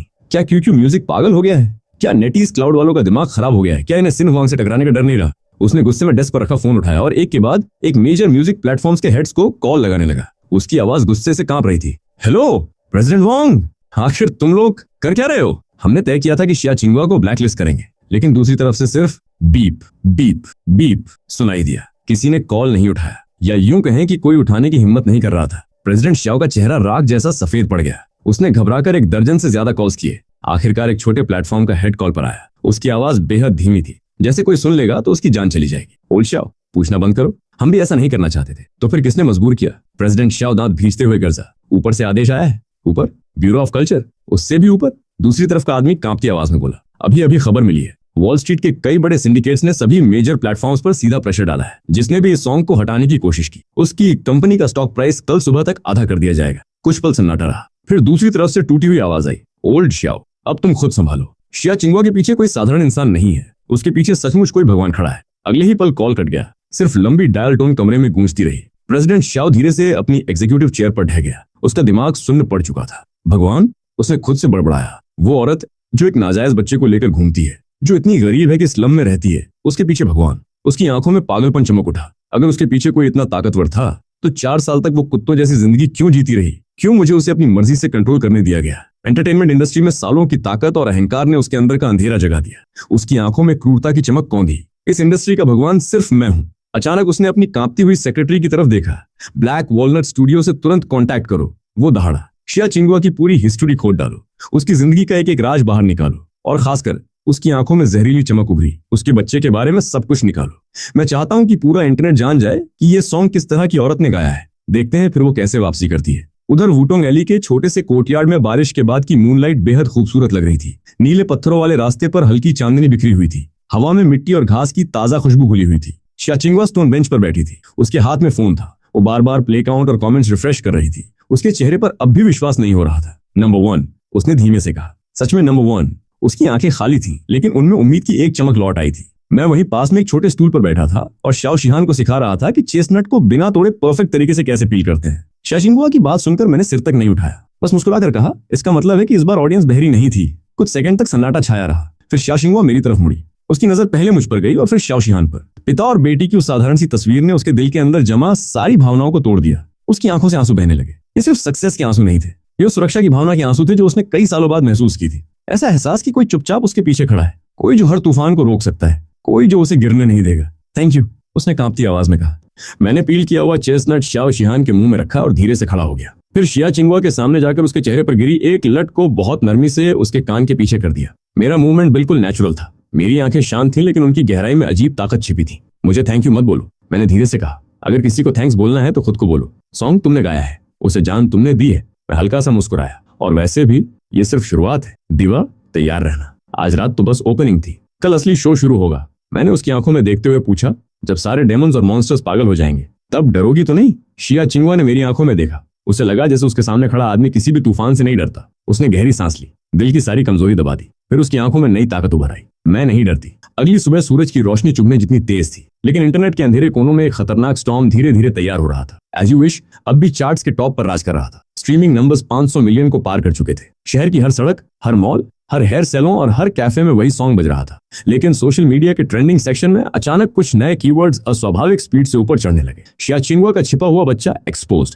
पियर डिवा की असली सच्चाई, एज यू विश के पीछे के गंदे सीक्रेट्स, मिस्टीरियस शुगर डैडी ने फ्लॉप आर्टिस्ट को कैसे बचाया। जैसे ही लोग इन टॉपिक्स पर क्लिक करते, उनके सामने धुंधली सीक्रेट फोटोज और भड़काऊ आर्टिकल्स खुलने लगते। कुछ तथाकथित इंसाइडर्स दावा कर रहे थे कि 4 साल पहले शिया चिंगुआ ने इंडस्ट्री में ऊपर चढ़ने के लिए गलत रास्ते अपनाए थे और बाद में प्रेगनेंसी के बाद उसे छोड़ दिया गया था। देखते ही देखते इंटरनेट का माहौल बदलने लगा। कल तक जो लोग उसे गॉडेस कह रहे थे, वही अब रूमर्स और बॉट आर्मीज के इन्फ्लुएंस में आने लगे। कमेंट सेक्शंस का रंग बदल रहा था और एक नया ऑनलाइन वॉर शुरू होने वाला था। पूरा इंटरनेट जैसे आग की तरह भड़क उठा था। हर तरफ जहरीले कमेंट्स, गालियां और अफवाहें फैल रही थी। कोर्टयार्ड के अंदर शिया चिंगुआ के हाथ बुरी तरह कांप रहे थे। फोन उसकी उंगलियों में थरथरा रहा था और उसका चेहरा बिल्कुल सफेद पड़ चुका था। जिस चीज से वो सबसे ज्यादा डरती थी, आखिरकार वही हो गया था। अगर लोग उसे गालियां देते तो शायद वो सह लेती, लेकिन अब निशाना शाओ शिहान बन चुकी थी। मैं बिना कुछ कहे उसके हाथ से फोन लेकर सोफा के सबसे दूर वाले कोने में फेंक दिया। फिर बिल्कुल सामान्य आवाज में बोला, अब उसे मत देखो, चलो खाना खाते हैं। शिया चिंगुआ की आवाज कांप उठी, लेकिन वो शिहान को गालियां दे रहे हैं, उसे बास्टर्ड चाइल्ड कह रहे हैं। लोग एड्रेस ट्रैक कर चुके हैं, कुछ लोग यहाँ आने भी लगे हैं, हमें कुछ करना होगा। मैंने उसकी तरफ देखा तक नहीं और शांत स्वर में दोबारा कहा,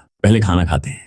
मेरी आवाज ऊंची नहीं थी, लेकिन उसमें ऐसा अथॉरिटी था जिसे कोई चुनौती नहीं दे सकता था। मैं धीरे से डाइनिंग टेबल के हेड सीट पर बैठ गया और एग का एक पीस उठाकर शाओ शिहान के बोल में रख दिया। अगले पल मेरे चेहरे की सख्ती गायब हो गई और मैं बेहद नरम आवाज में बोला, शिहान आज अम्यूजमेंट पार्क चलें? छोटी लड़की की आंखें तुरंत चमक उठी। उसने अपना छोटा स्पून हिलाते हुए खुशी से कहा, सच में? मुझे कैरोसल पर बैठना है? मैं मुस्कुराया और बोला, ठीक है। खाना खत्म करते ही डैडी तुम्हें वहां ले जाएगा। शिया चिंगुआ को लग रहा था जैसे मैं पागल हो गया हूँ। वो लगभग चिल्ला पड़ी, शियाओ छे, क्या तुम्हारा दिमाग खराब हो गया है? बाहर पापराजी भरे पड़े, जैसे ही हम बाहर निकलेंगे लोग हमें घेर लेंगे। तुम्हें अंदाजा भी है मामला कितना सीरियस है? मैंने धीरे से अपनी आंखें उठाई। मेरी नजर पूरी तरह शांत थी, न घबराहट, न गुस्सा, न चिंता, बस ऐसी उदासीनता जैसे कोई दूर बैठकर एक मामूली ड्रामा देख रहा हो। सीरियस? मैंने हल्की सी हंसी छोड़ी। कुछ भिनभिनाती मक्खियां भी अब सीरियस कहलाने लगी हैं। इतना कहकर मैंने टेबल पर रखा अपना पुराना नोकिया फोन उंगलियों के बीच घुमाया और शांत स्वर में बोला, एक बात हमेशा याद रखना, जब कोई इंसान पहाड़ की चोटी पर खड़ा होता है तब नीचे कीचड़ में पड़े लोग उसके कपड़े गंदे नहीं कर सकते। अभी तुम्हें जो गंदगी महसूस हो रही है उसकी वजह ये नहीं कि वो लोग बहुत ताकतवर हैं, वजह सिर्फ इतनी है कि तुम अभी उतनी ऊंचाई पर खड़ी नहीं हो जहां से उनकी आवाज भी सुनाई न दे। मेरी बात खत्म होते ही कोर्टयार्ड की दीवार के बाहर अचानक शोर मच गया। यही जगह है। किसी आदमी की आवाज आई, जीपीएस इसी लोकेशन को दिखा रहा है। दूसरा चिल्लाया, जल्दी करो, दीवार फांदो, वो बच्ची अंदर ही होगी। तीसरी आवाज लालच से भरी हुई थी, प्रेसिडेंट शाओ ने कहा है फ्रंट फेसिंग फोटो की कीमत 1 लाख है। अगले ही पल कई पापराजी कैमरास लेकर आईवी से ढकी दीवार पर चढ़ने लगे। उनके कैमरा लेंसेज सीधे डाइनिंग टेबल की तरफ मुड़ गए जहां हम तीनों बैठे थे। शाओ शिहान डर के मारे कांप उठी, उसके हाथ से स्पून गिर गया और वो जोर जोर से रोने लगी। Badman, badman. उसकी मासूम आवाज सुनकर शिया चिंगुआ का चेहरा बदल गया। वो तुरंत दौड़कर शिहान के सामने खड़ी हो गई और उसे अपनी बाहों में छिपा लिया। फोटोज लेना बंद करो, ये प्राइवेट प्रॉपर्टी है, यहाँ से निकल जाओ। लेकिन उसकी बात खत्म होने से पहले ही कैमरा शटर्स मशीन गन की तरह चलने लगे। Click click click. तेज फ्लैश दिन के उजाले में भी आंखों को चुभ रही थी। दीवार पर खड़े पापराजी उत्साह से चीख रहे थे, मिस शिया इधर देखिए, बेबी डैडी कौन है? कोई शुगर डैडी? कोई रिच बॉस? 4 साल पहले क्या हुआ था? गंदे सवाल लगातार फेंके जा रहे थे। शिया चिंगुआ पूरी ताकत से शिहान का चेहरा छिपाने की कोशिश कर रही थी, लेकिन उसका शरीर कांप रहा था। तभी मेरी आंखों का तापमान धीरे धीरे शून्य पर पहुंच गया। मैंने टेबल से एक साधारण बैम्बू चॉपस्टिक उठाई। अगले ही पल हवा चीरती हुई एक तेज आवाज गूंजी। किसी ने नहीं देखा मैंने मूव कब किया। लोगों को बस एक धुंधली आफ्टर इमेज दिखाई दी जो बिजली की तरह आसमान में चमकी और सबसे ज्यादा शोर मचाने वाले पापराजों के कैमरा लेंस से टकराई। धमाका हुआ। हजारों रुपए का टेलीफोटो लेंस उसी पल चकनाचूर हो गया। ग्लास शार्ड्स चारों तरफ बिखर गए। पापराजो दर्द से चीख उठा। मेरी आंख वो दीवार से उल्टा गिर पड़ा। अगले ही सेकंड मैंने कोर्टयार्ड का गेट एक किक में खोल दिया। मेरे साथ कोई बॉडीगार्ड नहीं था, कोई सिक्योरिटी टीम नहीं थी, मैं अकेला था। लेकिन मेरे शरीर से निकलने वाला दबाव इतना भारी था कि सामने खड़े पापराजी की टांगें खुद ब खुद कांपने लगी। मैं धीरे धीरे आगे बढ़ा और ठंडी नजरों से उन्हें देखते हुए पूछा, अभी किसने कहा था कि एक फोटो की कीमत 1 लाख है? मेरी आवाज शांत थी, लेकिन उस शांति में ऐसा खतरा छिपा था जिसने सभी के चेहरों का रंग उड़ा दिया। उस आदमी का फोन लगातार कांप रहा था। एक के बाद एक बैंक नोटिफिकेशंस आ रहे थे कि उसके सारे अकाउंट्स फ्रीज कर दिए गए हैं। उसकी वाइफ रोते हुए कॉल पर चिल्ला रही थी कि बैंक वाले हाउस सीज हुए नोटिस लेकर पहुंच चुके हैं। स्टूडियो बॉस ग्रुप चैट में पागलों की तरह मैसेजेस भेज रहा था, चीख रहा था कि पूरे इंटरनेट पर उनका स्टूडियो ब्लैकलिस्ट कर दिया गया है। कुछ ही मिनटों में उनकी पूरी दुनिया बिखर चुकी थी। अभी थोड़ी देर पहले जो लोग खुद को शिकारी समझ रहे थे अब खुद शिकार बन चुके थे। उस पापराजो का चेहरा पूरी तरह टूट गया। उसकी आंखों में सिर्फ डर बचा था। वो कांपती आवाज में बोला, मैं पहला ऑप्शन चुनता हूँ बॉस। नहीं ग्रैंडपा, मुझसे गलती हो गई। मेरी आंखें थीं लेकिन मैं माउंट आई को पहचान नहीं पाया। शिया चिंगुआ अविश्वास से ये सब देख रही थी। कुछ मिनट पहले तक जो रिपोर्टर्स घमंड से भरे हुए थे अब पूंछ दबाकर भागते कुत्तों जैसे लग रहे थे। वो सभी घुटनों के बल कोर्टयार्ड के अंदर घुस आए। फिर शाओ शियान के सामने घुटने टेक कर खुद को थप्पड़ मारने लगे। लिटिल प्रिंसेस, हमें माफ कर दो, हम जानवर हैं, हम ही बुरे लोग हैं, प्लीज रोना बंद कर दो, हम हाथ जोड़ते हैं, प्लीज हमें माफ कर दो। शाओ शियान धीरे धीरे रोना बंद कर गई। उसने अपनी बड़ी बड़ी आंसुओं से भरी आंखों से उन लोगों को देखा और फिर उलझन में मेरी तरफ देखने लगी। डैडी, ये लोग क्या कर रहे हैं? मैं उसके पास गया, उसे अपनी बाहों में उठा लिया और उसके चेहरे से आंसुओं के निशान साफ करते हुए मुस्कुराकर बोला, ये लोग एक्टिंग कर रहे हैं। इस शो का नाम है bad guys learn their lesson. शिहन ने पूरी तरह नहीं समझा, लेकिन डैडी की मुस्कान देखकर वो भी हल्का सा हंस पड़ी। मैं मुस्कुराया और फिर शिया चिंगुआ की तरफ देखा। इस समय शिया चिंगुआ की आंखों के सामने एक ऐसा सीन था जो जितना हास्यास्पद था उतना ही संतोष देने वाला भी। उसने उन रिपोर्टर्स को देखा जो अभी तक उसे कुचलने आए थे और अब जमीन पर सिर रगड़ रहे थे। फिर उसने मुझे देखा। मैं अपनी बेटी को गोद में लिए खड़ा था। पूरी सिचुएशन पर मेरा पूरा कंट्रोल था, लेकिन मेरे चेहरे पर जरा भी घमंड नहीं था। मैं ऐसे खड़ा था जैसे कुछ हुआ ही न हो। उसी पल उसे अचानक एहसास हुआ कि आज के बाद अगर आसमान भी गिर जाए तो उसे संभालने वाला कोई मौजूद है। मैं लापरवाही से हाथ हिलाते हुए बोला, ठीक है, शो खत्म हुआ, अब निकलो यहाँ से, जाकर खुद पुलिस के सामने सरेंडर कर दो। और एक बात याद रखना, अगली बार अगर इस गेट के सामने दिखाई दिए तो रास्ता बदल लेना, क्योंकि अगली बार सिर्फ कैमरा लेंस नहीं टूटेगा। रिपोर्टर्स को लगा जैसे मौत की सजा माफ हो गई हो। वे सब जमीन से उठे और भागते हुए कोर्टयार्ड से बाहर निकल गए। कुछ ही पलों में गेट बंद हो गया और पूरी दुनिया फिर से शांत हो गई। मैं पलटा और शिया चिंगुआ की तरफ देखकर अपने पुराने लेजी टोन में बोला, वैसे मुझे लगता है मेरा एग अभी भी टेबल पर पड़ा है, अगर ज्यादा देर हो गई तो उसका टेस्ट खराब हो जाएगा। कुछ सेकंड तक शिया चिंगुआ मुझे देखती रही, फिर अचानक हंस पड़ी। पहले हंसी निकली, फिर आंखें लाल हो गई। अगले ही पल उसने सारी झिझक छोड़ दी और दौड़कर मुझे और शिहान दोनों को एक साथ गले लगा लिया। Thank you. उसकी आवाज भर्रा गई थी। मेरा शरीर एक पल के लिए हल्का सा सख्त हुआ, फिर आराम से ढीला पड़ गया। मैंने एक हाथ से उसकी पीठ थपथपाई, इतनी जल्दी इमोशनल मत हो। फिर मैं उसके कान के पास झुककर धीरे से फुसफुसाया, असल शो तो अभी शुरू हुआ है। मेरी आंखों में हल्की सी मुस्कान चमकी। प्रेसिडेंट शाओ को पब्लिक ओपिनियन वॉर खेलना बहुत पसंद है ना, तो मैं उसे एक ऐसा गिफ्ट दूंगा जिसे वो जिंदगी भर नहीं भूलेगा। मैं आराम से बोला, वो एंटरटेनमेंट कंपनी चलाता है, ठीक है, मैं पूरी एंटरटेनमेंट इंडस्ट्री खरीदकर अपनी बेटी के लिए प्लेग्राउंड बना दूंगा। शिया चिंगुआ मुझे ऐसे देख रही थी जैसे पहली बार देख रही हो। सॉन्ग एज यू विश ने उसे मेरा टैलेंट दिखाया था, लेकिन आज जो हुआ उसने उसे मेरी एक और साइड दिखाई थी, और उसे महसूस हो रहा था कि ये साइड भी शायद आइसबर्ग का सिर्फ एक छोटा सा हिस्सा है। उसने आखिरकार वो सवाल पूछ ही लिया जो उसके दिल में बहुत समय से था, तुम आखिर हो कौन? उसकी आंखें मेरी आंखों पर टिकी थीं। Landlord, doctor, god tier composer, या वो बॉस जिसके बारे में वो लोग बात कर रहे थे? मैंने अपनी पैंट पर लगी धूल झाड़ी और हमेशा की तरह लेजी एक्सप्रेशन के साथ खड़ा हो गया। फिर उसकी आंखों में देखते हुए मुस्कुराया। क्या सच में ये जानना इतना जरूरी है कि मैं कौन हूँ? मैंने शाओ शिहान के गोल मटोल गाल को हल्के से दबाया। शिहान के लिए मैं उसका डैड हूँ। फिर मैंने शिया चिंगुआ की तरफ देखा, और तुम्हारे लिए मैं तुम्हारा क्रेडिटर हूँ। मेरे होठों पर हल्की मुस्कान आई। क्या ये दो आइडेंटिटीज काफी नहीं है? शिया चिंगुआ ने होठ काटे। लेकिन तुम्हारी ताकत, तुम्हारे कनेक्शंस, तुम्हारे मेथड्स, अगर तुम इतने बड़े इंसान हो तो ऐसी जगह क्यों रहते हो? मैंने गहरी सांस छोड़ी, क्योंकि मैं थक चुका हूँ। बस इसलिए मैं धीरे धीरे कोर्टयार्ड की तरफ देखने लगा। पुराना कोर्टयार्ड, छोटी दीवारें, साधारण जिंदगी, लेकिन उनमें एक ऐसी गर्माहट थी जो दुनिया के किसी पैलेस में नहीं मिल सकती थी। मेरी आंखों में पहली बार असली थकान दिखाई दी। पिछले जीवन की यादें, इस दुनिया में आने के बाद बिजनेस वर्ल्ड की लड़ाइयां, अनगिनत षड्यंत्र, अनगिनत जीते। मैं सच में थक चुका था। मेरे पास इतनी दौलत थी कि कई पीढ़ियां आराम से जी सकती थी। मेरे पास इतनी ताकत थी कि पूरी दुनिया को हिला सकता था। लेकिन आखिर में मुझे एहसास हुआ कि मैं जिस चीज को सबसे ज्यादा चाहता हूँ वो सिर्फ एक गर्म नूडल्स का बोल है, कुछ सुकून भरे दिन है और ऐसी जिंदगी है जिसमें हर समय किसी की पीठ में छुरा घोंपने का डर न हो। फिर मैंने शिया चिंगुआ और शाओ शिहान की तरफ देखा, और पहली बार मुझे लगा कि वो सपना अब सिर्फ सपना नहीं रहा। मैंने धीरे से कहा, और जहां तक मेरे मेथड्स की बात है, मेरी आंखें अचानक तलवार की धार जैसी तेज हो गई। शिया चिंगुआ, इस दुनिया में अगर तुम्हें अपनी छोटी सी शांति बचानी है तो तुम्हारे हाथ में उससे भी बड़ी ताकत होनी चाहिए जो उसे छीनने आए। मैं कोई हीरो नहीं बनना चाहता, कोई सेवियर नहीं बनना चाहता, लेकिन मेरी आवाज धीमी हो गई। मेरे लोगों को छूने का हक किसी को नहीं है। शब्द बहुत हल्के थे, लेकिन शिया चिंगुआ के दिल पर हथौड़े की तरह गिरे। उसने मेरी पीठ को देखा और उसकी आंखें फिर से भर आईं। पिछले सालों से वो एक छोटी चिड़िया की तरह अकेले तूफानों में उड़ रही थी, हर वक्त शिकारी और जालों से बचती हुई। लेकिन अब पहली बार किसी ने उससे कहा था कि वो आराम से उतर सकती है। यहाँ एक पेड़ है, यहाँ एक घोंसला है, और यहाँ एक शिकारी खड़ा है जो उसकी रक्षा करेगा। तभी मैंने अचानक माहौल बदल दिया। अच्छा, अब ड्रामा खत्म हुआ। मैं हंसते हुए बोला, आज रात डिनर अपग्रेड होना चाहिए। मुझे ब्रेस पॉक रिब्स चाहिए और शुगर एक्स्ट्रा डालना। शिया चिंगुआ आंसुओं के बीच हंस पड़ी। उसने जल्दी से आंखें पोंछी और बोली, ठीक है, इतनी शुगर डालूंगी कि मिठास से ही मर जाओगे। कोर्टयार्ड में हंसी गूंज उठी। लेकिन उसी समय जियांगचेंग सिटी की एक आलीशान विला के अंदर प्रेसिडेंट शाओ लगभग पागल हो चुका था। उसका चेहरा डर और गुस्से से विकृत हो चुका था। वो फोन पर दहाड़ रहा था, क्या मतलब है कि तुम लोग उसे ढूंढ नहीं पा रहे हो? तुम लोगों को कुछ भी नहीं मिला। प्रेसिडेंट शाओ की दहाड़ पूरी विला में गूंज उठी। क्या तुम सब बेकार हो? गुस्से में उसने लुइस द 13 कॉन्याक की महंगी बोतल उठाई और पूरी ताकत से दीवार पर दे मारी। धमाके के साथ बोतल चकनाचूर हो गई। ग्लास के टुकड़े हर तरफ बिखर गए, जबकि लाल रंग की लिक्विड दीवार पर ऐसे बहने लगी जैसे ताजा खून टपक रहा हो। कुछ ही देर पहले उसने अपनी आंखों के सामने सिनहुआंग एंटरटेनमेंट की मार्केट वैल्यू को 3 बिलियन उड़ते हुए देखा था।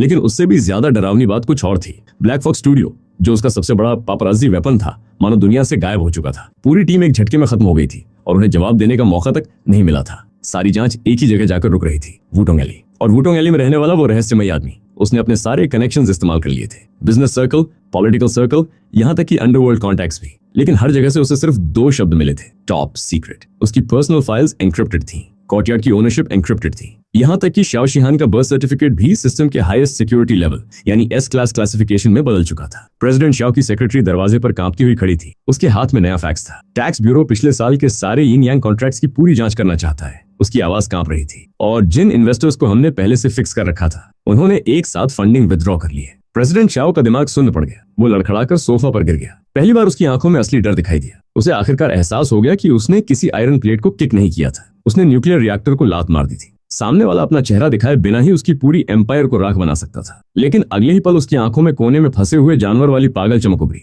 नहीं, उसने दांत भींचे। मैं अभी नहीं हारा हूं। वो इस इंडस्ट्री में सालों से था। उसने अनगिनत स्टॉर्म्स देखे थे। कैपिटल डरावना था, लेकिन ट्रैफिक एरा में रेपुटेशन ही सब कुछ होती थी। जब तक उसके पास एक भी कार्ड बचा था, गेम खत्म नहीं हुआ था। शिया चिंगुआ उसकी आवाज जहर से भरी हुई थी। तुम कमबैक करना चाहती हो, सिर्फ एक सॉन्ग के सहारे अपनी इमेज साफ करना चाहती हो। वो ठंडी हंसी हंसा। ठीक है, उसने सेक्रेटरी की तरफ देखकर आदेश दिया। मास्क सिंगर के डायरेक्टर से कांटेक्ट करो, चाहे जितना पैसा लगे। अगला चैलेंजर स्पॉट हमें चाहिए। उसकी आंखों में क्रूरता चमक रही थी। अगर कोई ऑनलाइन तुम्हारी प्रोटेक्शन कर रहा है तो ठीक, मैं तुम्हें स्टेज पर बर्बाद करूंगा। उसने मुट्ठियां भींच ली। सैकड़ों मिलियंस व्यूअर्स के सामने तुम्हारी आवाज बंद कर दूंगा। तुम्हें एक नोट तक गाने नहीं दूंगा। अगर शैडो में डर्टी ट्रिक्स नहीं खेल सकता तो इस बार खुलेआम खेलूंगा। अगले दिन मौसम असाधारण रूप से खूबसूरत था। आसमान साफ था और हल्की हवा चल रही थी। मैं शिया चिंगो और श्याओ शिहान को लेकर जियांगचेन के सबसे बड़े ड्रीमलैंड अम्यूजमेंट पार्क पहुंचने की तैयारी कर रहा था। बच्चों के लिए यह जगह किसी स्वर्ग से कम नहीं थी, लेकिन सेलिब्रिटीज के लिए नाइटमेयर थी। वीकेंड होने की वजह से वहां लाखों लोग आने वाले थे। अगर किसी फेमस आर्टिस्ट को किसी ने पहचान लिया तो सेकंडों में भीड़ टूट पड़ती।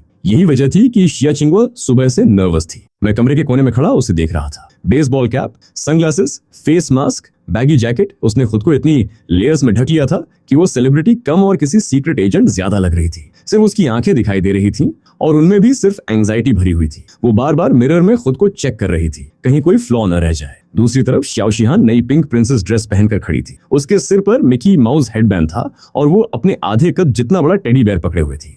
उसने अपनी छोटी गर्दन टेढ़ी की और शिया चिंगवा को देखते हुए मासूमियत से पूछा, मम्मी, क्या आप टीनेज म्यूटेंट निंजा टर्टल की कॉस्प्ले कर रही हो? मैं उस समय नीचे बैठकर शिहान के शू लेसेस बांध रहा था। उसकी बात सुनते ही मेरा सिर ऊपर उठा और अगले ही पल मैं जोर से हंस पड़ा। सच कहूं तो सिमिलैरिटी कमाल की थी। मैंने हंसते हुए कहा, वैसे निंजा टर्टल की फिगर तुम्हारे जैसी अच्छी नहीं होती। शिया चिंगवा तुरंत घूरकर मेरी तरफ देखा। सनग्लासेस के पीछे से भी उसकी वार्निंग साफ महसूस हो रही थी। तुम अभी भी हंस रहे हो? उसने नाराज होकर कहा। आज वीकेंड है, पार्क में हजारों लोग होंगे। अगर किसी ने मुझे पहचान लिया तो क्राउड कंट्रोल इम्पॉसिबल हो जाएगा। शिहान डर जाएगी। और ट्रेंडिंग सर्चेस हट गई, इसका मतलब ये नहीं कि लोगों को मेरा चेहरा याद नहीं होगा। मैं धीरे से खड़ा हुआ और उसकी तरफ बढ़ गया। यही तुम गलत हो, मैंने कहा। फिर बिना परमिशन मांगे उसके सनग्लासेस उतार दिए। उसके बाद मास्क हटाया। फिर बेसबॉल कैप भी निकालकर सोफा पर फेंक दी। अगले ही पल उसके लंबे इंक ब्लैक हेयर धूप में बिखर गए। सूरज की रोशनी में उसके बाल ऐसे चमक रहे थे जैसे किसी पेंटिंग से बाहर निकली हो। उसका खूबसूरत चेहरा पूरी तरह सामने आ गया। कुछ सेकंड के लिए तो खुद मैं भी उसे देखता रह गया। फिर मुस्कुराकर बोला, अगर घूमने निकल रहे हैं तो छिपकर क्यों?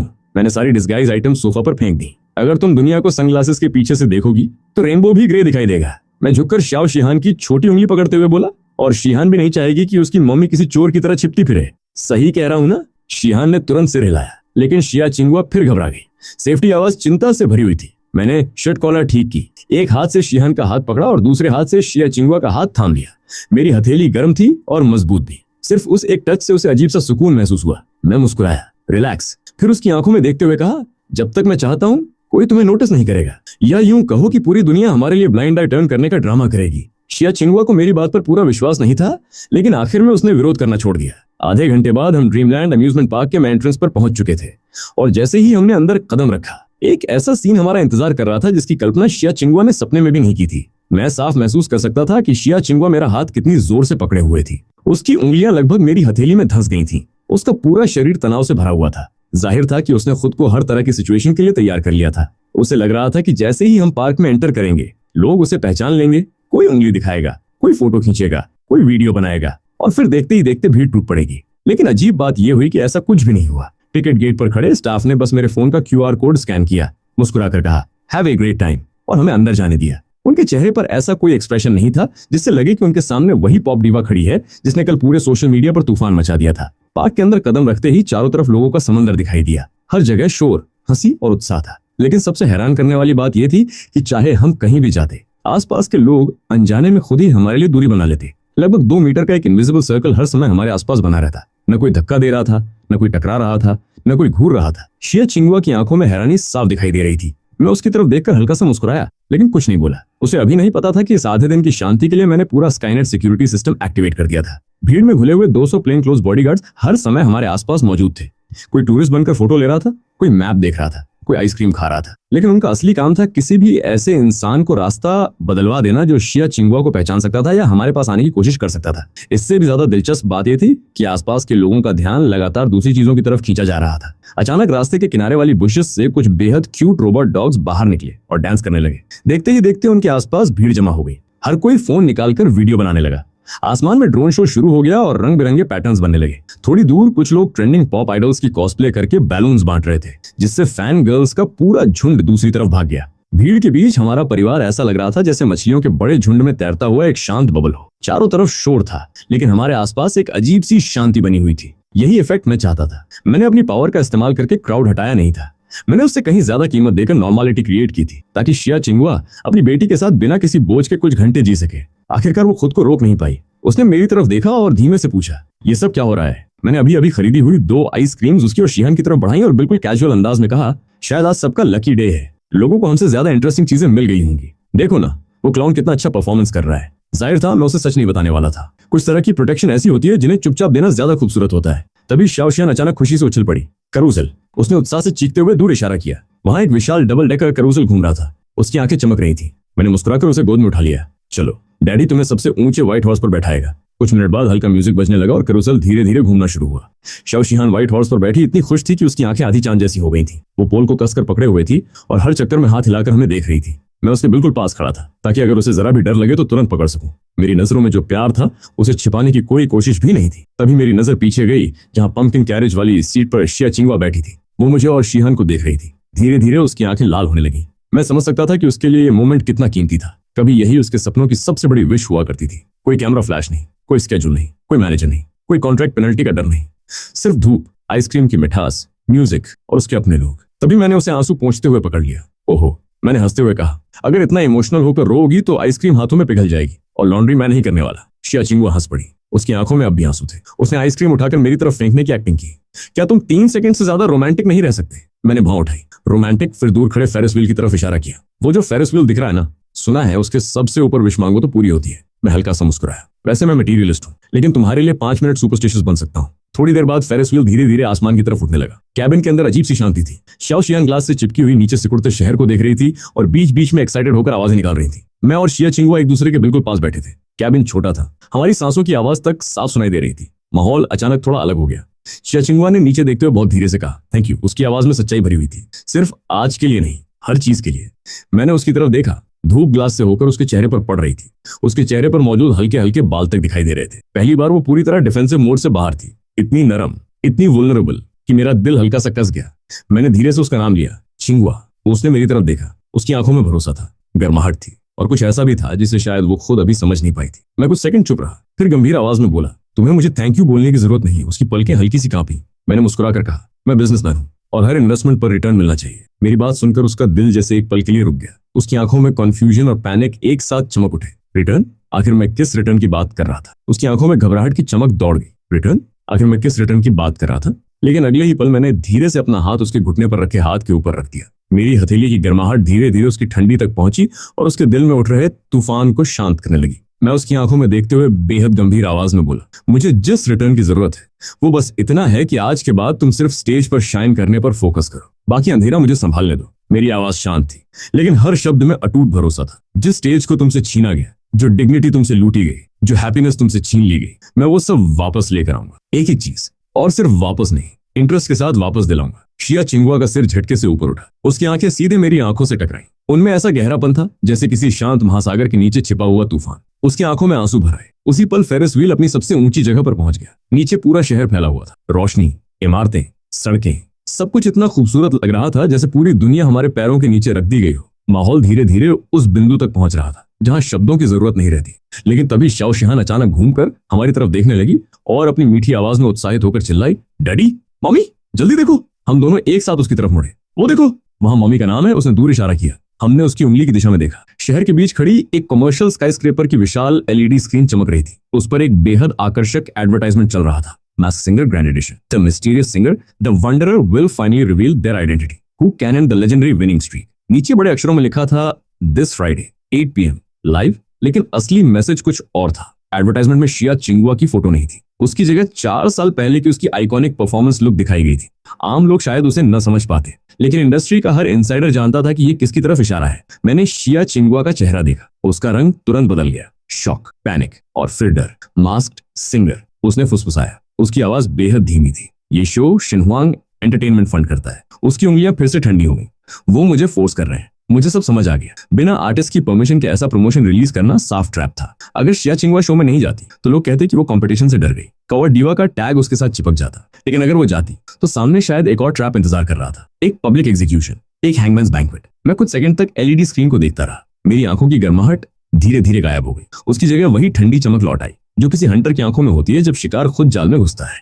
मैंने शिया चिंगवा का हाथ कसकर पकड़ लिया। मेरे होंठों पर हल्की ब्लडथर्स्टी स्माइल उभरी। प्रेसिडेंट शाओ, मैंने धीरे से कहा, लगता है उस बूढ़े लोमड़ी ने अभी तक सबक नहीं सीखा। फिर मैं उसकी तरफ मुड़ा। मेरी आवाज दृढ़ थी, डोमिनेटिंग थी। अगर उसे तुम्हारा गाना इतना सुनना है, मैं हल्का सा मुस्कुराया, तो हम जाएंगे। मेरी आंखों में ठंडी चमक दौड़ गई। लेकिन इस प्ले की स्क्रिप्ट थोड़ी रीराइट करनी पड़ेगी। मैंने उसकी आंखों में देखते हुए एक एक शब्द पर जोर दिया। अगर तुम स्टेज पर गाओगी तो ऐसा गाओगी कि उसका पूरा अस्तित्व हिल जाए। ऐसा गाओगी कि सिन हुआंग एंटरटेनमेंट की फाउंडेशन कांप जाए। फिर मैंने धीरे से पूछा, चिंगवा। कुछ पल की चुप्पी रही। क्या तुम अपनी कोरोनेशन के लिए तैयार हो? शुक्रवार रात के 8 बजे studio 1 Zhangcheng radio and television broadcasting station. पूरे हाकिया का सबसे ज्यादा व्यूड वैरायटी शो आज लाइव था। Masked singer. विशाल डोम सीलिंग से लटकती हुई स्टेज लाइट्स पूरे स्टूडियो को चमका रही थी। सेंटर स्टेज पर 3 डायमेंशनल प्रोजेक्शन मैपिंग से बना एक अद्भुत म्यूजिकल सैंक्चुअरी खड़ा था। नीचे 5000 ऑडियंस बैठी थी। सामने 3 वेटरन जजेस थे और स्क्रीन के पीछे करोड़ों online viewers. Back stage corridor में हवा तक भारी लग रही थी। हर कॉन्टेस्टेंट नर्वस था। हर स्टाफ मेंबर भाग रहा था। हर कोई इस लाइव ब्रॉडकास्ट की प्रेशर महसूस कर सकता था। मैं दीवार से टिक कर खड़ा था और शिया चिंगवा को देख रहा था। उसने सिल्वर मास्क पहन रखा था। मास्क पर क्रश डायमंड्स जड़े हुए थे और आंख के किनारे एक क्राइम्सन टियर पेंट किया गया था। उसका कोड नेम था स्ट्रे कैट। क्वीन नहीं, गॉडेस नहीं, स्ट्रे कैट।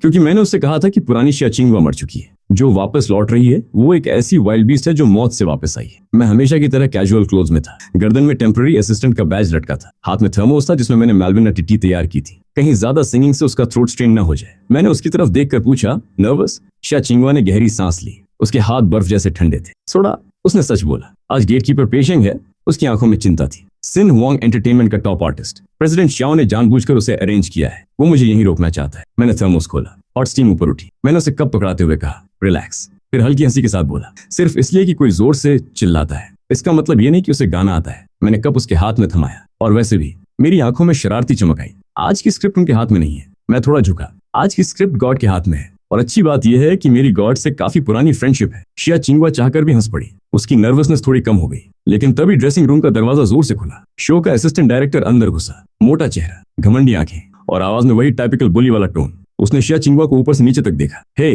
स्ट्रे कैट, उसने रूखे अंदाज में कहा, तुम्हारी बारी, जल्दी करो। फिर वो व्यंग्य से मुस्कुराया। याद रखना, आज लाइव ब्रॉडकास्ट है। अगर कुछ गड़बड़ हुई ना तो तुम्हें बेच कर भी डैमेजेस रिकवर नहीं होंगे। जाते जाते उसकी नजर शिया चिंगवा की वेस्ट पर लगी। इन ईयर मॉनिटर रिसीवर पर गई। उसके होठों पर एक अजीब स्मिर्क उभरा। उसी पल मेरी आंखों में ठंडी चमक कौन थी। मुझे सब समझ आ गया। रिसीवर के साथ छेड़छाड़ की गई थी सिर्फ 10 मिनट पहले। प्रेसिडेंट शाओ सचमुच उसे बर्बाद करने पर तुला हुआ था। तभी पूरे स्टेज की लाइट्स अचानक बुझ गईं। अंधेरा छा गया। सिर्फ एक अकेली व्हाइट स्पॉटलाइट सेंटर स्टेज पर गिर रही थी। करोड़ों लोग अपनी स्क्रीन के सामने बैठ गए। 5000 ऑडियंस ने सांस रोक ली। और उसी स्पॉटलाइट के बीच सिल्वर मास्क पहने शिया चिंगवा ने धीरे धीरे स्टेज पर कदम रखा। मैं स्टेज के पीछे अंधेरे में बैठा था और मेरी नजर सिर्फ शिया चिंगवा पर टिकी हुई थी। बिना किसी भारी स्टाइलिंग के भी वो ऐसी लग रही थी जैसे किसी पहाड़ी चट्टान पर खिली हुई सफेद कली।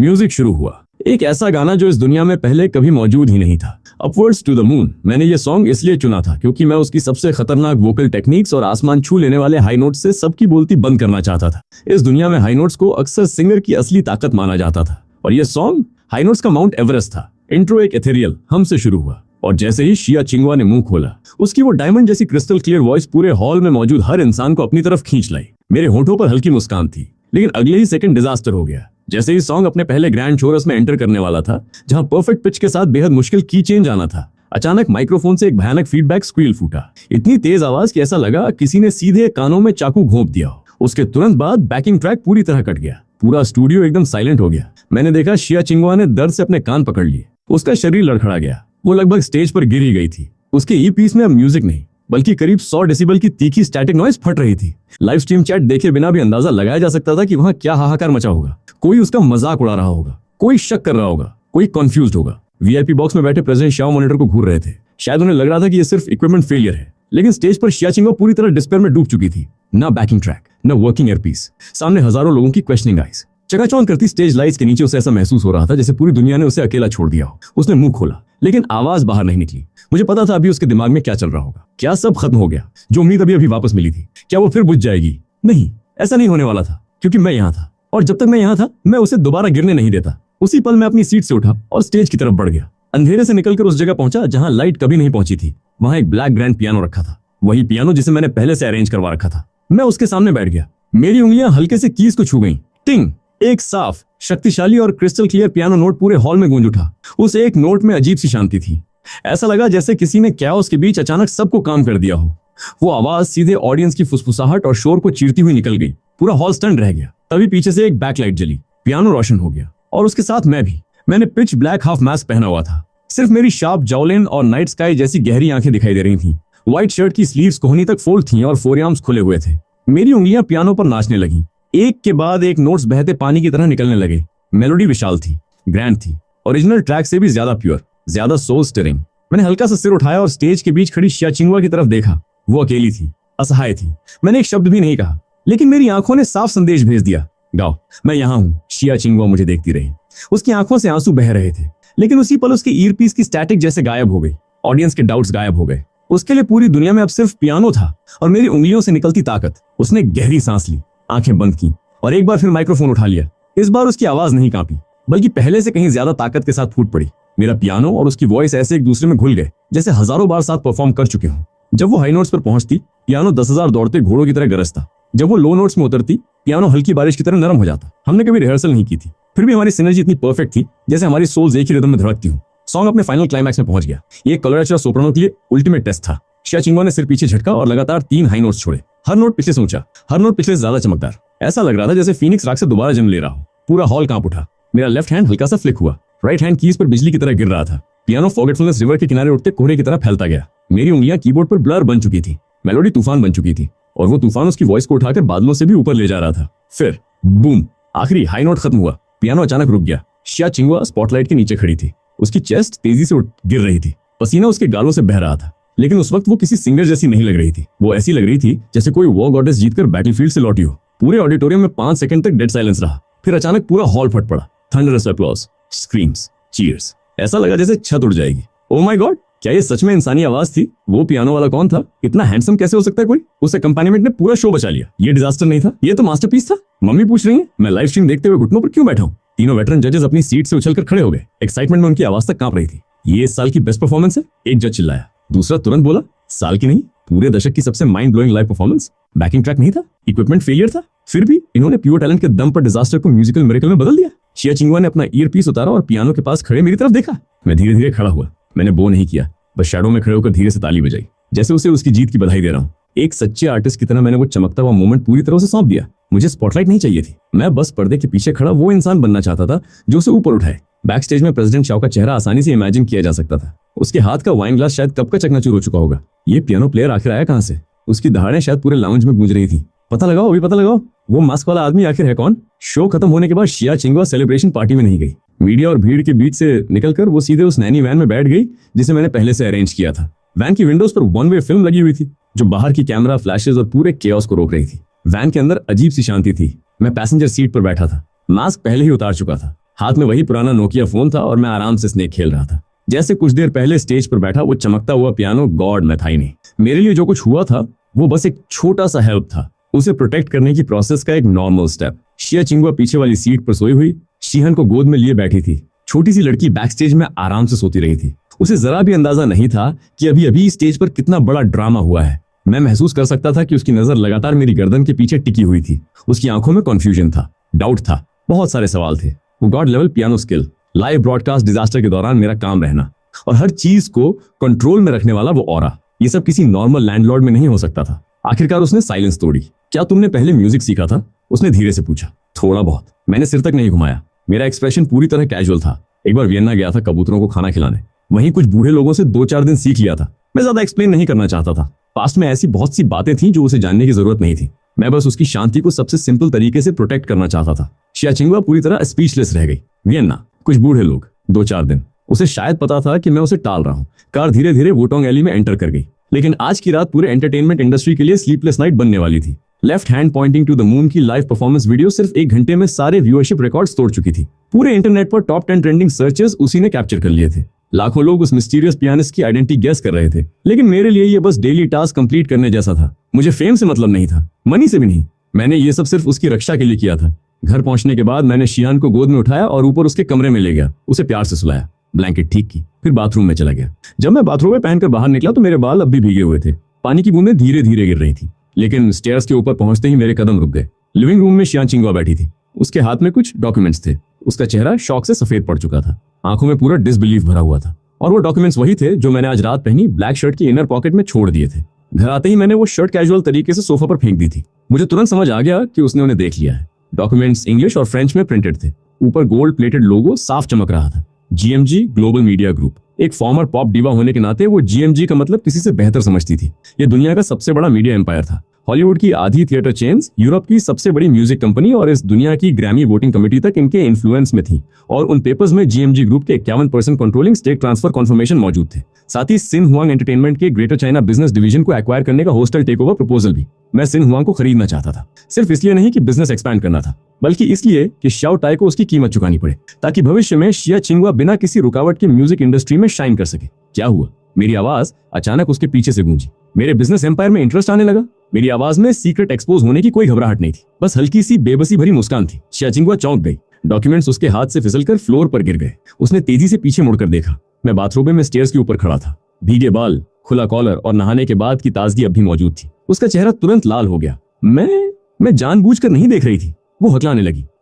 ये सब सच है? तुम जीएमजी के बॉस हो? मैं धीरे धीरे नीचे उतरा, झुककर डॉक्यूमेंट्स उठाए, उन पर लगी धूल झाड़ी और कॉफी टेबल पर रख दिए। कह सकते हो, मैंने बिल्कुल कैजुअल अंदाज में कहा। फिर वाटर ग्लास भरकर विंडो के पास चला गया। बाहर पुराने पैरासोल ट्री को देखते हुए मैंने हल्की सांस छोड़ी। फॉर्मर चेयरमैन मुझ पर एक फेवर वो करता था। उसने जबरदस्ती ये शेयर्स मेरे हाथ में थमा दिए। मैंने कंधे उचकाए। असल में मैं हजारों लोगों को मैनेज नहीं करना चाहता था, बहुत झंझट है, लेकिन हाल में महसूस हुआ कि थोड़ी पावर होना काफी यूजफुल है। मैंने उसकी तरफ देखा। कम से कम तुम्हें सेफ रखने में तो काम आती है। शिया चिंगुआ मुझे देखती रह गई। उसकी आंखों में शौक भरा हुआ था। उसे ऐसा लग रहा था जैसे वो कोई साइंस फिक्शन स्टोरी सुन रही हो। तो फिर तुम यहाँ क्यों रहते हो? लैंडलॉर्ड होने का नाटक क्यों करते हो? उसने अपने दिल में लंबे समय से जल रहे एक और सवाल को आखिर पूछ ही लिया। शियाओ चाई ने पानी का एक घूंट लिया, फिर मुड़कर विंडो सिल के सहारे टिक गया। उसकी नजरें अचानक कुछ गहरी हो गईं, क्योंकि ऊंचाई पर बहुत अकेलापन होता है। वो धीरे धीरे उसकी तरफ बढ़ा, एक एक कदम, जब तक कि शिया चिंगुआ सोफा के कोने तक पीछे नहीं हट गई। उसने दोनों हाथ सोफा की बैकरेस्ट पर टिकाए और उसे अपने बीच में घेर लिया। उसके शरीर से आती मजबूत मैस्कुलिन सेंट ने तुरंत चिंगुआ को घेर लिया। जब तुम्हारे पास सब कुछ होता है,